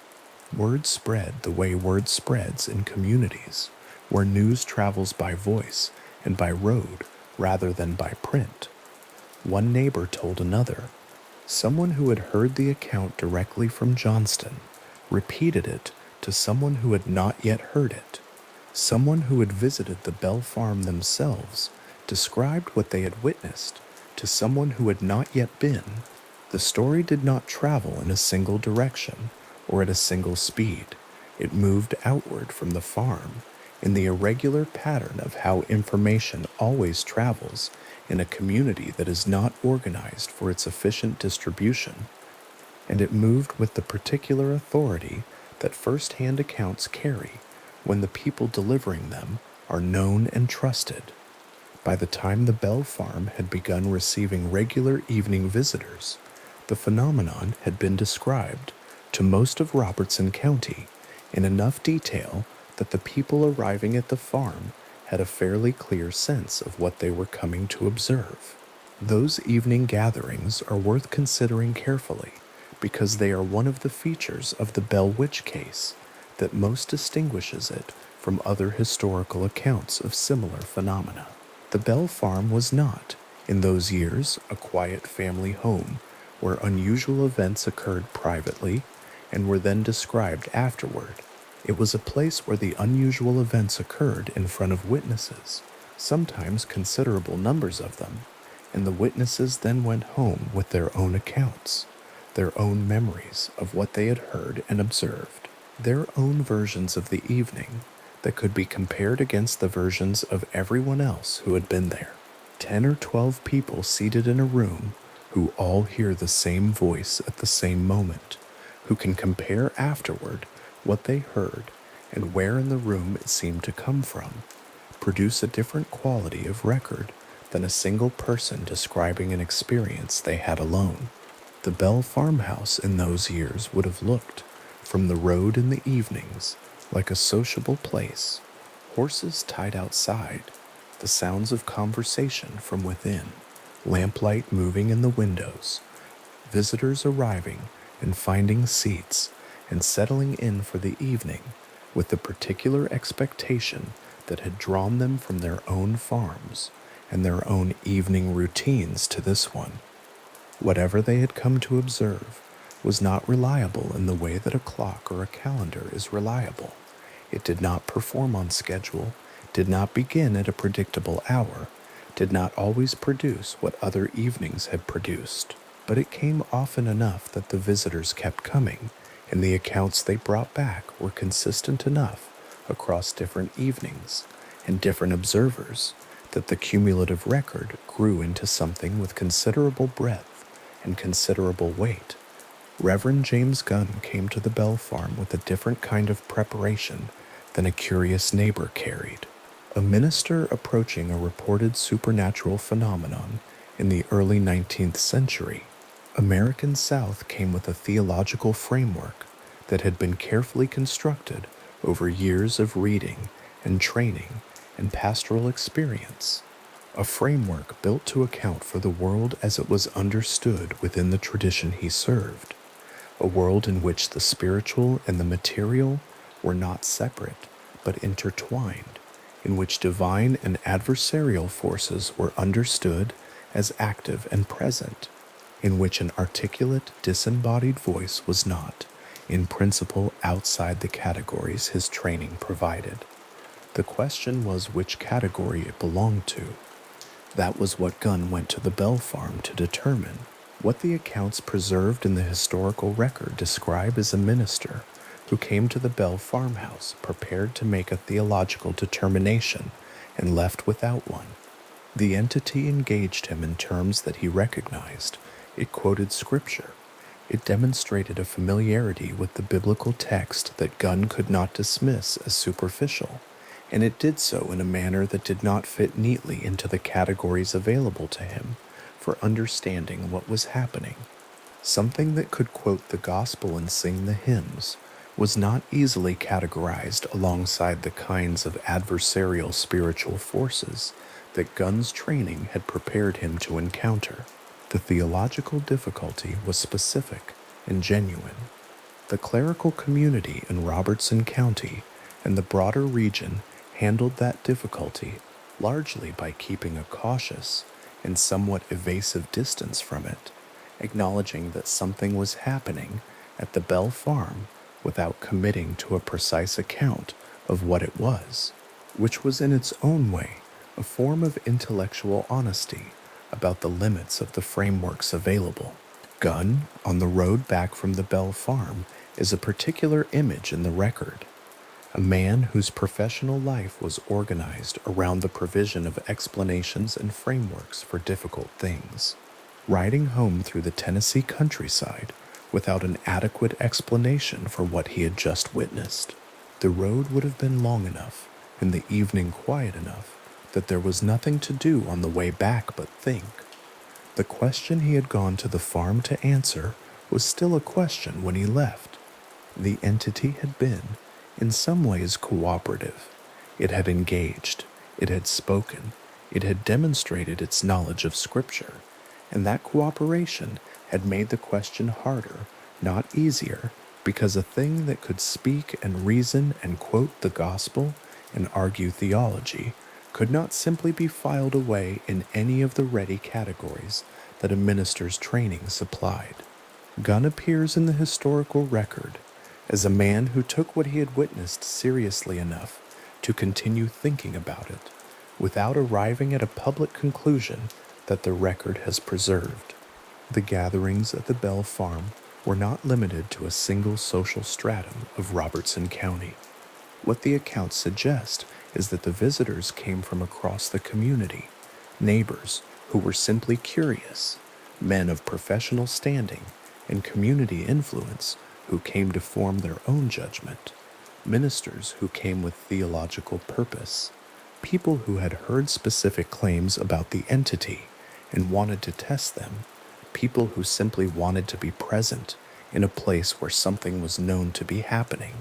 That diversity of visitors produced a diversity of accounts, and the cumulative texture of those accounts gives the Bell Witch case its particular quality as a historical document, the sense of something being observed from many angles by many pairs of eyes over an extended period, with enough consistency across accounts to resist the easy explanation that everything reported was the product of a single person's imagination or a single family's private distress. Richard Powell was a school teacher in Robertson County during the years of the Bell disturbances, and he later married Betsy Bell in 1824, following the end of her engagement to Joshua Gardner.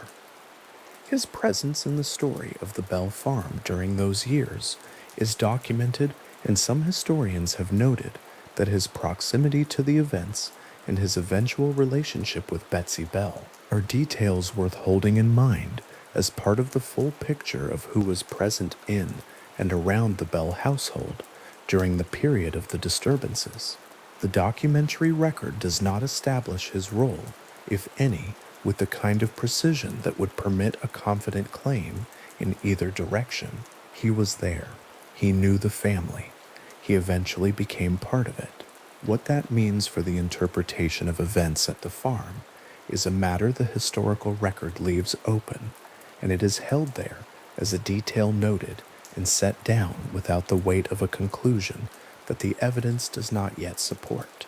Joshua Gardner's story runs alongside Betsy Bell's through the years of the disturbances in a way that the record has preserved, if somewhat incompletely. He and Betsy were engaged during the period of the haunting, and accounts describe the entity as having expressed a specific and persistent opposition to that engagement.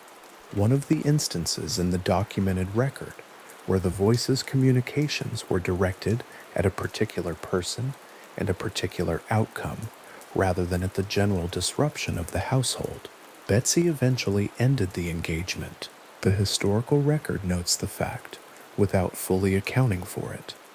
Whether the entity's expressed opposition was a factor in that decision, or whether other circumstances played a role, is something the record does not resolve.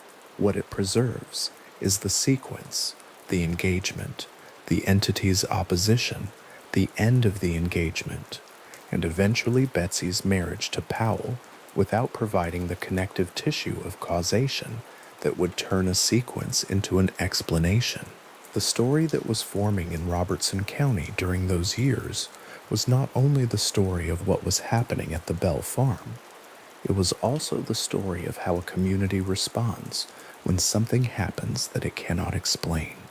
Communities have characteristic ways of handling inexplicable things, ways that are shaped by the social structures and belief systems and practical circumstances of the people involved. In Robertson County in the early 1820s, the response looks from the historical record like something that was neither panic nor dismissal. People went and looked. They came back and talked about what they had seen. Ministers considered the theological dimensions. Men of standing formed and shared their opinions, The story moved through the community's ordinary social channels, the conversations after church, the exchanges between neighbors on the road, the evening visits that were a standard part of rural social life in Middle Tennessee, and was processed through those channels with a seriousness appropriate to the nature of what was being described. The newspaper accounts that began to carry the story beyond Robertson County were part of a similar process operating at a larger scale. What circulates in a county newspaper is a version of what has already been circulating by voice, a more fixed and durable version, one that can travel further and persist longer, one that can reach people who do not share the social network of the community where the events occurred. A story carried by a neighbor's spoken account is specific to the social circle of that neighbor. A story carried in print moves differently.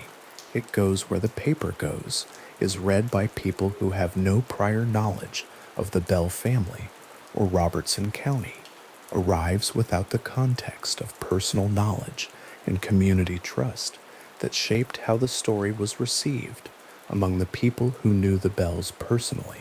The story that left Robertson County in print was not exactly the same as the story that circulated within it. It was a version of it, shaped by the interests and the limitations of the medium, traveling outward toward Nashville and beyond.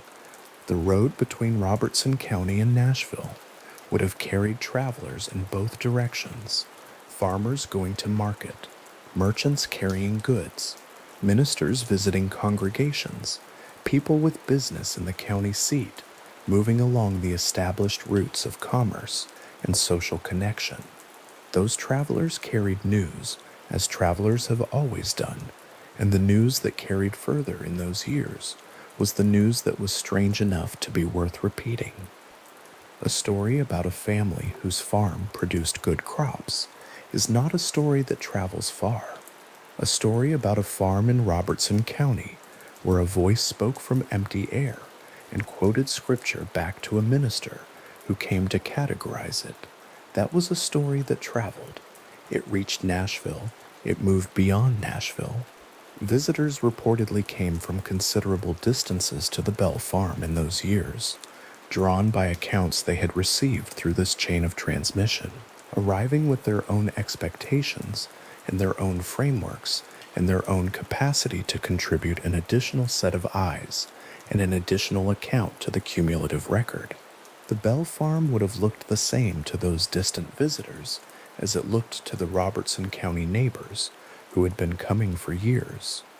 A log farmhouse on a substantial tract of land along the Red River, fields extending to the tree line. The river itself moving past the edge of the property with the quiet persistence of rivers in Middle Tennessee, which do not alter their course because of what is happening on the farms beside them.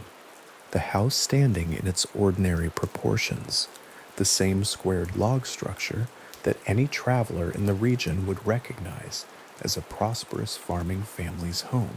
Nothing about its external appearance, in any account, is described as having changed during the years of the disturbance.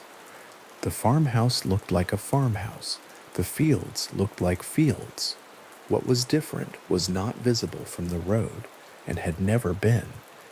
What is worth sitting with, as a fact about the Bell Witch case in its regional and social dimensions, is the sheer breadth of the witness pool that the historical record preserves. This is not a case in which a single person made a single claim that was then repeated by people who had not themselves witnessed anything. It is a case in which a large number of named individuals, over a period of several years, described events that they had personally observed in a specific place at specific times, and in which those descriptions share a core of consistent detail that the historical compilation of those accounts makes visible. The accounts are not identical. People who witness the same event at the same time do not produce identical accounts. They produce accounts shaped by their particular position, their attention at particular moments, their existing frameworks for understanding what they are perceiving.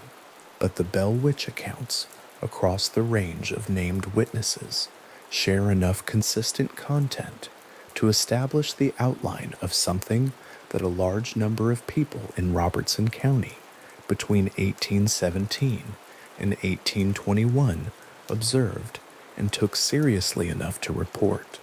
The entity, in those years of community engagement, presented itself differently to different visitors.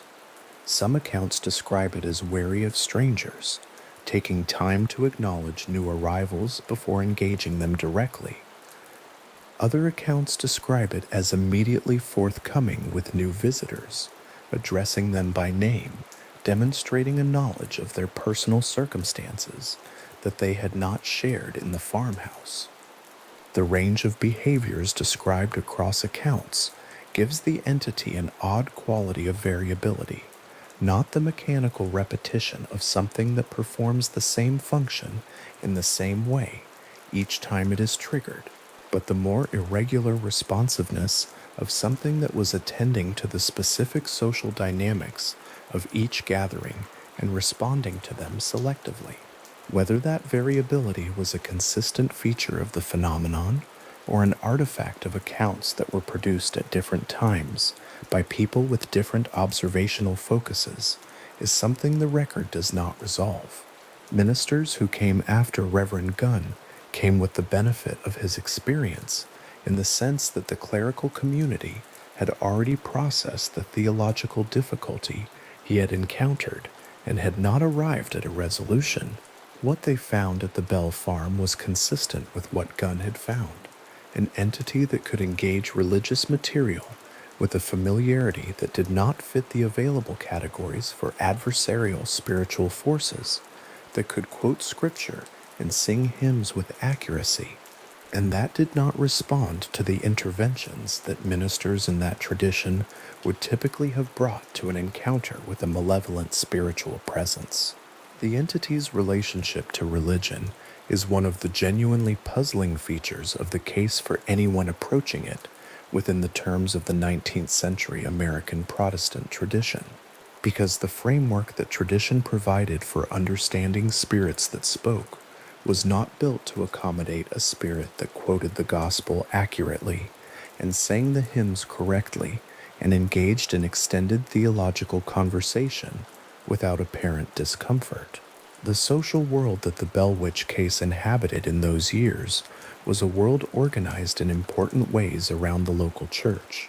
The Red River Baptist Church was not simply a place of worship, it was the social center of the community, the place where Robertson County families came together on a regular basis, the institution through which the community's most significant events were marked and processed. John Bell Sr., their standing in that congregation was part of his standing in the community overall. The minister's assessment of what was happening at the Bell Farm carried weight because of the minister's role in the community's religious life. The theological questions raised by the entity's behavior were not abstract questions. They were questions that affected how the community understood what it was dealing with, what interventions were available to it, what the appropriate response was to something that seemed to sit outside the available categories. The visitors who came from beyond Robertson County brought with them a different kind of engagement. They arrived without the prior social context, without the accumulated knowledge of months of developing accounts, without the established relationships with the Bell family that shaped how local neighbors experienced their visits. They came, in many cases, with a degree of skepticism that the local community had already worked through, and some of them left that skepticism behind in the farmhouse when they departed. Their accounts, where the historical record has preserved them, add an additional dimension to the cumulative testimony, the testimony of people who arrived prepared to be unconvinced, and found the experience more persuasive than their preparation had anticipated. By the time the disturbances began to subside in the early 1820s, The Bell Witch case had accumulated what amounts by the standards of the era and the location to an unusually substantial documentary record. The accounts were spread across a wide social range. They had been produced over several years rather than on a single occasion. They had been corroborated across multiple observers who had no motive to coordinate their testimony. They had been taken seriously by men and women whose standing in the community depended on their reliability and sound judgment. And they had been described in enough consistent detail across enough separate accounts to establish a shared outline of events that resisted the explanations most readily available to the people producing the accounts. The story that traveled from Robertson County toward Nashville and beyond carried with it the weight of all that testimony, compressed into the form that a traveling story takes, a form that is necessarily simpler than the full record, necessarily shaped by what is most striking and most easy to repeat, necessarily losing some of the texture and qualification that the full documentary record contains. What arrived in Nashville was a version of the Bell Witch case. What arrived in more distant places was a version of that version. The legend that persisted into the following decades and the following centuries was built on those successive versions, each one shaped by the transmission, each one carrying something forward from the original, each one losing something in the carrying. The Bell Farm at dusk, in those years when visitors were regularly arriving, held within its ordinary exterior all the accumulated weight of what had been happening inside it. The house stood as it always had. The horses of visitors were tied outside. Lamplight moved in the windows. The sound of conversation came from within, and beneath the conversation on the evenings when it came, something else, something that the visitors had traveled to hear and that the family had been living with for years. The fields extended to the tree line as they always did. The Red River moved past the edge of the property in the dark, steady and indifferent, carrying its water south the way it had carried it before the Bell family arrived on the land, and the way it would carry it after the family and the visitors and the evening gatherings were all gone. That is the particular quality of a legend that has its roots in a real community, in real land, in real people whose names the historical record has preserved. The Bell Witch case is not a story about a family that something happened to in isolation. It is a story about a community that was present for something, that tried to understand it with the tools available, that produced an account of it that was substantial enough to persist. James Johnston went and looked for himself. Reverend Gunn brought his theological framework and found its limits. Neighbors came on winter evenings and sat in the lamplight and listened. Visitors came from Nashville and beyond. All of them produced accounts that moved outward from that farmhouse along the Red River and eventually became part of the regional record, and then part of the historical record, and then part of something wider still, a name that travelers carried with them when they left Robertson County, a story that kept moving long after the farm itself was quiet. The story moved the way a name does when enough people have spoken it. It traveled from a specific farmhouse on a specific tract of land in Robertson County, Tennessee, spoken first by near neighbors and then by people who had come from further away, carried along the roads toward Nashville by travelers who had their own accounts or who had received the accounts of others, set down eventually in newsprint and in letters and in the memoir that John Bell Jr. would write in 1846 and eventually in Ingram's 1894 compilation that gave the case its most durable documentary form. The farmhouse had been standing on the Red River for only a few years when the disturbances began. The story that came out of it traveled further and lasted longer than any of the people who first told it would have been able to anticipate, sitting in that lamplight on a winter evening in Robertson County, listening to something they could not explain and doing what people do when they encounter that condition, trying to describe it carefully enough that whoever came next would be able to understand what had happened and to make of it what they could. In the last weeks before his death, John Bell Sr. lay in the farmhouse he had built along the Red River, the fields outside his window still running to the same tree line they always had, the same low winter sky pressing down over Robertson County, Tennessee, the same cold coming in through the gaps in the log walls that cold had always found. The sounds that had moved through that house for 3 years had by then largely grown quiet around him. What remained was the particular stillness of a man who had lived a long life on a piece of land he had chosen, the land still there, the house still standing, and his own body finally arriving at the end of a slow and poorly understood decline. His death came on the morning of December 20th, 1820. The accounts preserved in M.V. Ingram's 1894 compilation describe a man who had been bedridden for some days, his speech difficult, his face marked by the recurring spasms that had run alongside the years of disturbance as a kind of secondary documentation of them. Those spasms had been noted by neighbors and family alike, recorded in the accounts of people who had no medical framework that could account for them and who had associated them, as nearly everyone in Robertson County had come to associate most things that went wrong on that farm, with whatever it was that had taken up residence in the Bell household sometime in 1817. Whether that association was correct is not something the record establishes. What the record establishes is that John Bell Sr. had been declining for some years, that his decline had run in documented parallel with the disturbances, and that on the morning of the 20th of December he was gone. The farm stood in the ordinary winter light.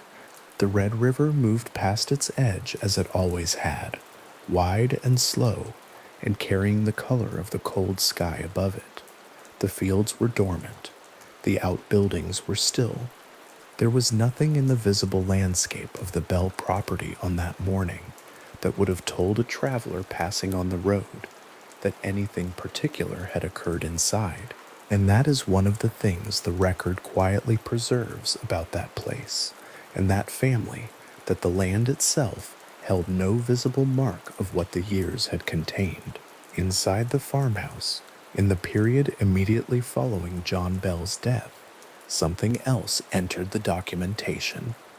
Family members and neighbors who were present in the house that morning reported discovering a small vial of dark liquid near the body, its color and consistency described by those who saw it as unfamiliar, not matching anything that would have been expected to be in the room.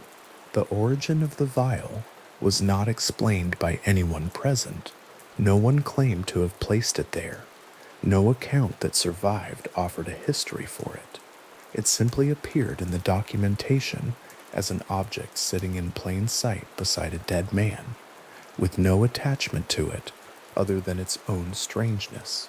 The detail that was recorded alongside the vial in Ingram's 1894 history is the one that has carried across the subsequent generations of accounts. A small amount of the substance was given to a family cat. The cat died shortly afterward. The vial itself was reportedly thrown into the fireplace. What the liquid was, whether it had a natural origin, whether it had any connection to John Bell's death, whether it had been brought into the house by a human hand or arrived by some other means, the record does not establish. The documentation simply holds the object, the observation, the death of the animal, and the disposal of the evidence, and leaves the reader with all of those details in the same unresolved state in which the people in that room were left with them on the morning of December 20th, 1820. The question that has followed the vial through the subsequent history of the Bell Witch case is the one Ingram himself did not press past the point of documentation. whether a human agent, someone with access to the Bell household, with knowledge of the disturbances, possibly even with some role in generating them, might have had reasons to act against John Bell Sr. under the cover of the supernatural. It is a question the record raises honestly and does not answer. The evidence for it is the vial. The evidence against a natural explanation for the vial's presence is the absence of any claimed origin for it. Neither side of the question goes further than that, and the narration rests where the documentation rests, at the edge of a detail that invites interpretation without providing ground for it. What the same documentation records about the morning of John Bell's death is something else entirely, something that stands in a category of its own within the years of communications attributed to the entity at the Bell farm. The accounts describe the voice that had been speaking in that house for 3 years, the voice that had quoted scripture, sung hymns, held theological conversations with visiting ministers, named itself differently on different nights, and expressed a particular and documented hostility toward John Bell Sr. throughout his years of decline. That voice, on the morning of his death, was heard in the farmhouse singing, not hymns. The accounts in Ingram's history describe what those present heard as rowdy drinking songs. The entity that had demonstrated familiarity with Christian scripture, that had moved Lucy Bell to tears with its singing on evenings when the hymns came through the walls of the house, was heard on the morning John Bell Sr. died, producing something that no one present had any difficulty identifying as celebration. It is the starkest moment in the documented record of the entity's communications. Everything else the accounts preserved about what spoke in that house exists somewhere in a register of ambiguity. The self-identifications were multiple and inconsistent. The scriptural quotations were theologically confusing to the ministers who heard them. The physical disturbances had natural explanations that could not be ruled out, even if they could not be confirmed. The celebratory singing on the morning of December 20th, 1820, sits differently. It is the moment in the record where the entity's documented attitude toward one member of the Bell family arrived at something that no one who was present seems to have had any difficulty reading. They read it, they recorded it, and the accounts that survived carried it forward without editorial resolution, the way the most honest documents carry the things they cannot explain, plainly, and with the weight of having been witnessed. Lucy Bell survived her husband by more than 2 decades. The accounts of her in the years following John Bell's death carry the same quality that the accounts of her throughout the disturbances had carried, the quality of a woman who maintained her composure and her social connections, and her standing in the Red River Baptist community through years that had tested all of those things in ways that no one around her had any framework to name. She is described in the records of Robertson County as having continued to be herself through the haunting and after it, a detail that is not small given what the documentation says occurred in her household across those years. What she made of it, privately, what she carried in the years she lived in that farmhouse, after the voice went quiet, after the knocking on the walls stopped, after the neighbors stopped arriving in the evenings to sit and listen, the documentation does not reach far enough inside her to say. Betsy Bell, who had been approximately 12 years old when the knocking first came on the exterior walls of the farmhouse in 1817, lived until 1890. She outlived the Civil War, outlived the Reconstruction of the South she had grown up in, outlived most of the world in which the Bell Witch had been a living and documented presence rather than a legend.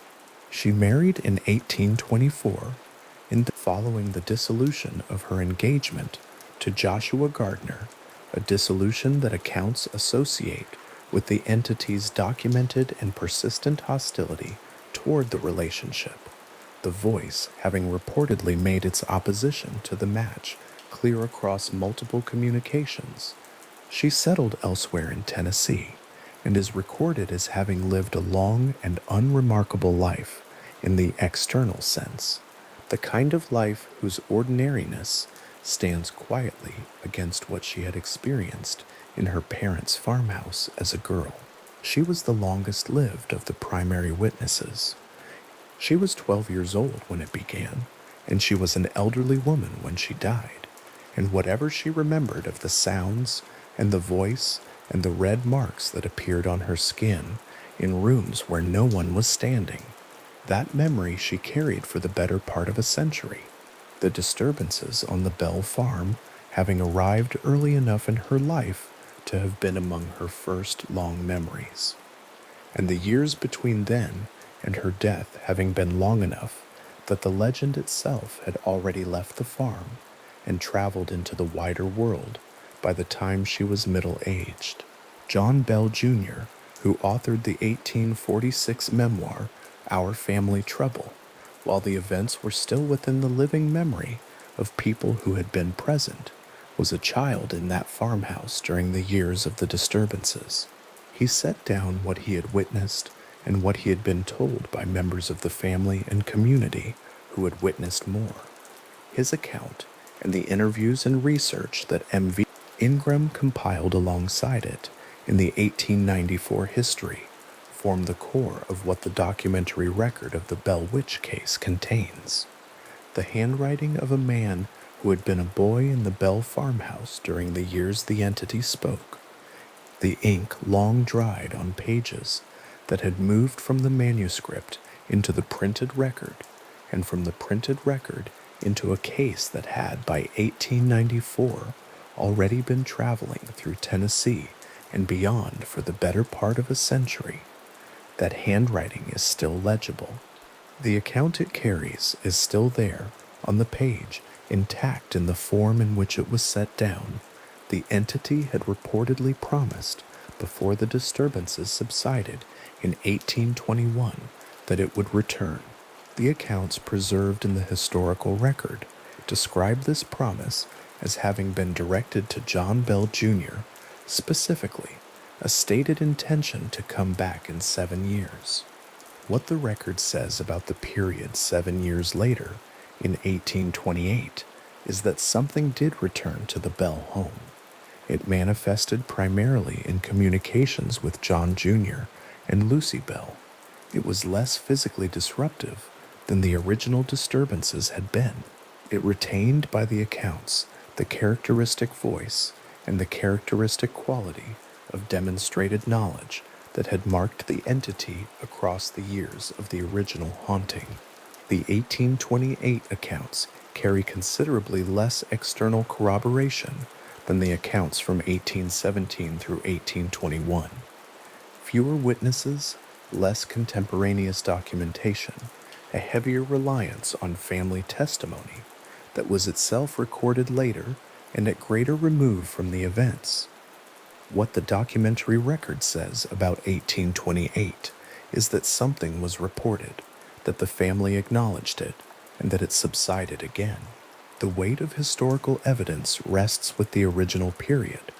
The 1828 account sits at the edge of what the documentation supports, and the narration notes it at that distance. The Bell farm itself is still there. The land along the Red River in Robertson County, Tennessee, that John Bell Sr. purchased around 1804 and worked for the remaining 16 years of his life, is still a piece of ground in what is now Adams, Tennessee. The limestone cave system along the riverbank, its entrance, half screened by the roots of trees growing down the clay bank toward the water, the cave that became woven into the legend as a place the entity inhabited, a place where the stone and the river and the cold air inside the rock all seemed to concentrate, something that the people who came there later associated with the years of the disturbance. That cave entrance is still there. It is called the Bell Witch Cave. People visit it. They move through the limestone passages with lanterns, now the way that neighbors once moved through the rooms of the Bell farmhouse, not entirely sure what they are looking for, drawn by something they cannot entirely name, the air inside the rock cool and still, and carrying the faint smell of the river on the other side of the stone. Tour groups walk through the Bell Witch Cave in Adams, Tennessee, and stand in the low lamplight of the limestone passages and listen to the guide explain what the documentation says about the Bell Farm in 1817 and the years following, and some of them leave with the particular feeling that a well-documented and genuinely unresolved case produces in a person who has stood on the ground where it occurred. Not the feeling of having been frightened, but the feeling of having been brought close to something that the passing of time has not explained, and that the ground itself seems to hold without needing to resolve. The cave continues to be a place that people go to be close to the story. The river moves past the entrance, the way it always has. The clay bank is the same bank it was in 1817, and the roots of the trees still grow down toward the water, and the entrance is still low and damp and cool inside. M.V. Ingram published his authenticated history of the Bell Witch of Tennessee in 1894, drawing on John Bell Jr.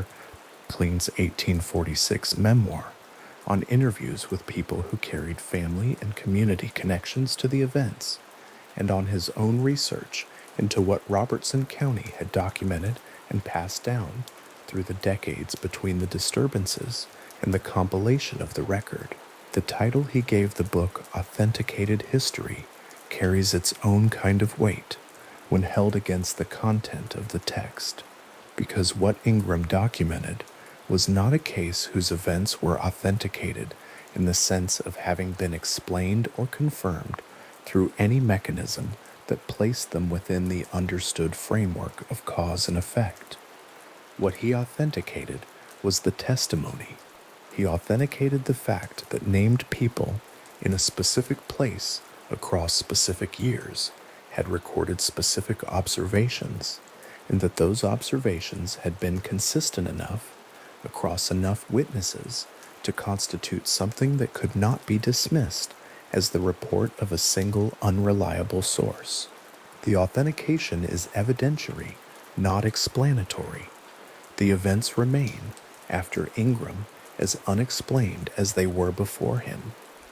The records simply became more organized, more accessible, more formally held. The book is still in print. It sits on shelves today, and people open it, and the accounts of Robertson County neighbors who sat in the Bell farmhouse in the 1810s and 1820s and heard and saw and reported what they heard and saw are still there inside it, in the form Ingram gave them, the testimony preserved, the way testimony is preserved when someone has taken the trouble to write it down, and someone else has taken the trouble to print it, and someone else has taken the trouble to keep it. The specific gravity of a book like that, a book that holds the handwritten records of people who encountered something they could not explain and chose to set it down carefully, rather than let it go unnamed, is the kind of gravity that keeps a case alive across more than a century, not because the book resolves anything, because it holds the edges of the unresolved thing with enough care that the thing itself is still legible inside it. What the Bell Witch case holds, across the full length of its documentation, is a specific quality that distinguishes it within the wider record of American haunting accounts, the quality of having been observed by too many named people over too sustained a period with too consistent a body of reported detail to fit comfortably into the categories that ordinarily handle such things. It is not a single witness account from a single night. It is not a family report unsupported by external testimony. It is not a legend whose origins are too distant to trace back to any specific event.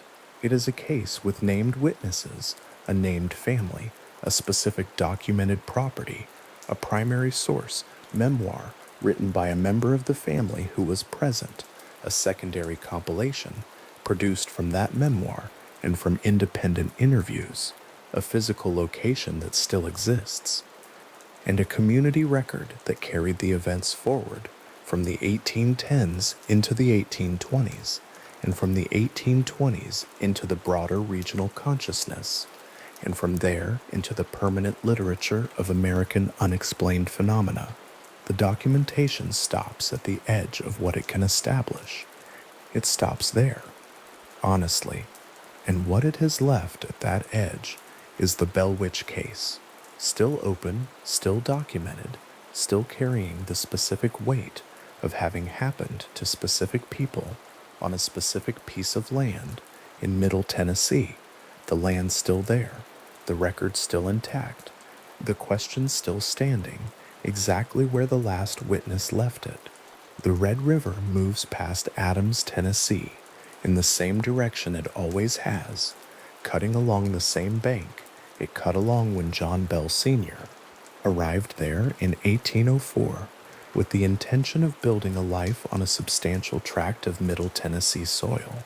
The river was there before the Bell farm was cleared. It was there during the years the farmhouse stood, and the fields ran to the tree line, and the neighbors came in the evenings and sat in the lamplight and listened to something speak from a part of the room where no person was standing. It was there on the morning of December 20th, 1820, moving past the edge of the property at its ordinary pace. While inside the farmhouse, the family gathered around a man who had lived on that land for 16 years and was now gone. It was there in 1821 when the disturbances subsided and the neighbors stopped coming and the farmhouse returned to the ordinary rhythms of a working farm on the Robertson County landscape.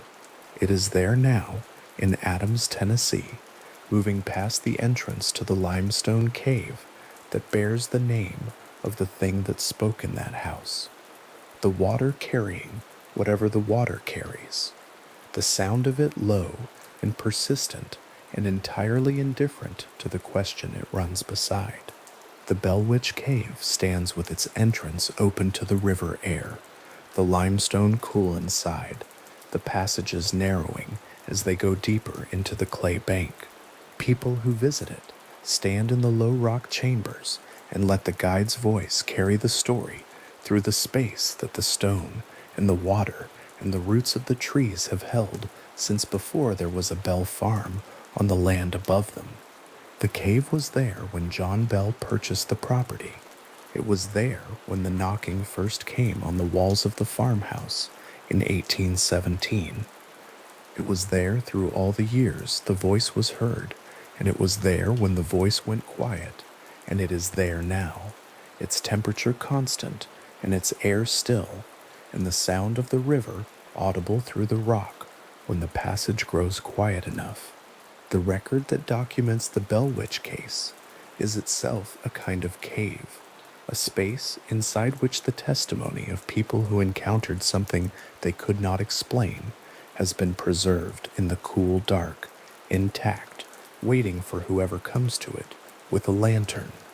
Ingram's 1894 book, John Bell Jr., for tacked as 1846 memoir, the accounts of James Johnston and his wife, who spent the night at the Bell farm and came away with testimony that their community received with the weight due to people of their standing. The documented observations of Reverend James Gunn, who sat across from something he could not place within his theological framework, and who left the Bell farm without a resolution to what he had encountered there. The red marks on Betsy Bell's skin, appearing in rooms where no one was standing. The small vial of dark liquid beside a dead man on the morning of December 20th, 1820, its origin unaccounted for, its contents unknown, the fireplace having taken it before anyone thought to preserve it, as the kind of evidence that a later century would have known what to do with. all of that is still there. Not in the farm. The original farmhouse is long gone, the fields absorbed into the changed landscape of Robertson County across the 2 centuries that have passed since the Bells worked them.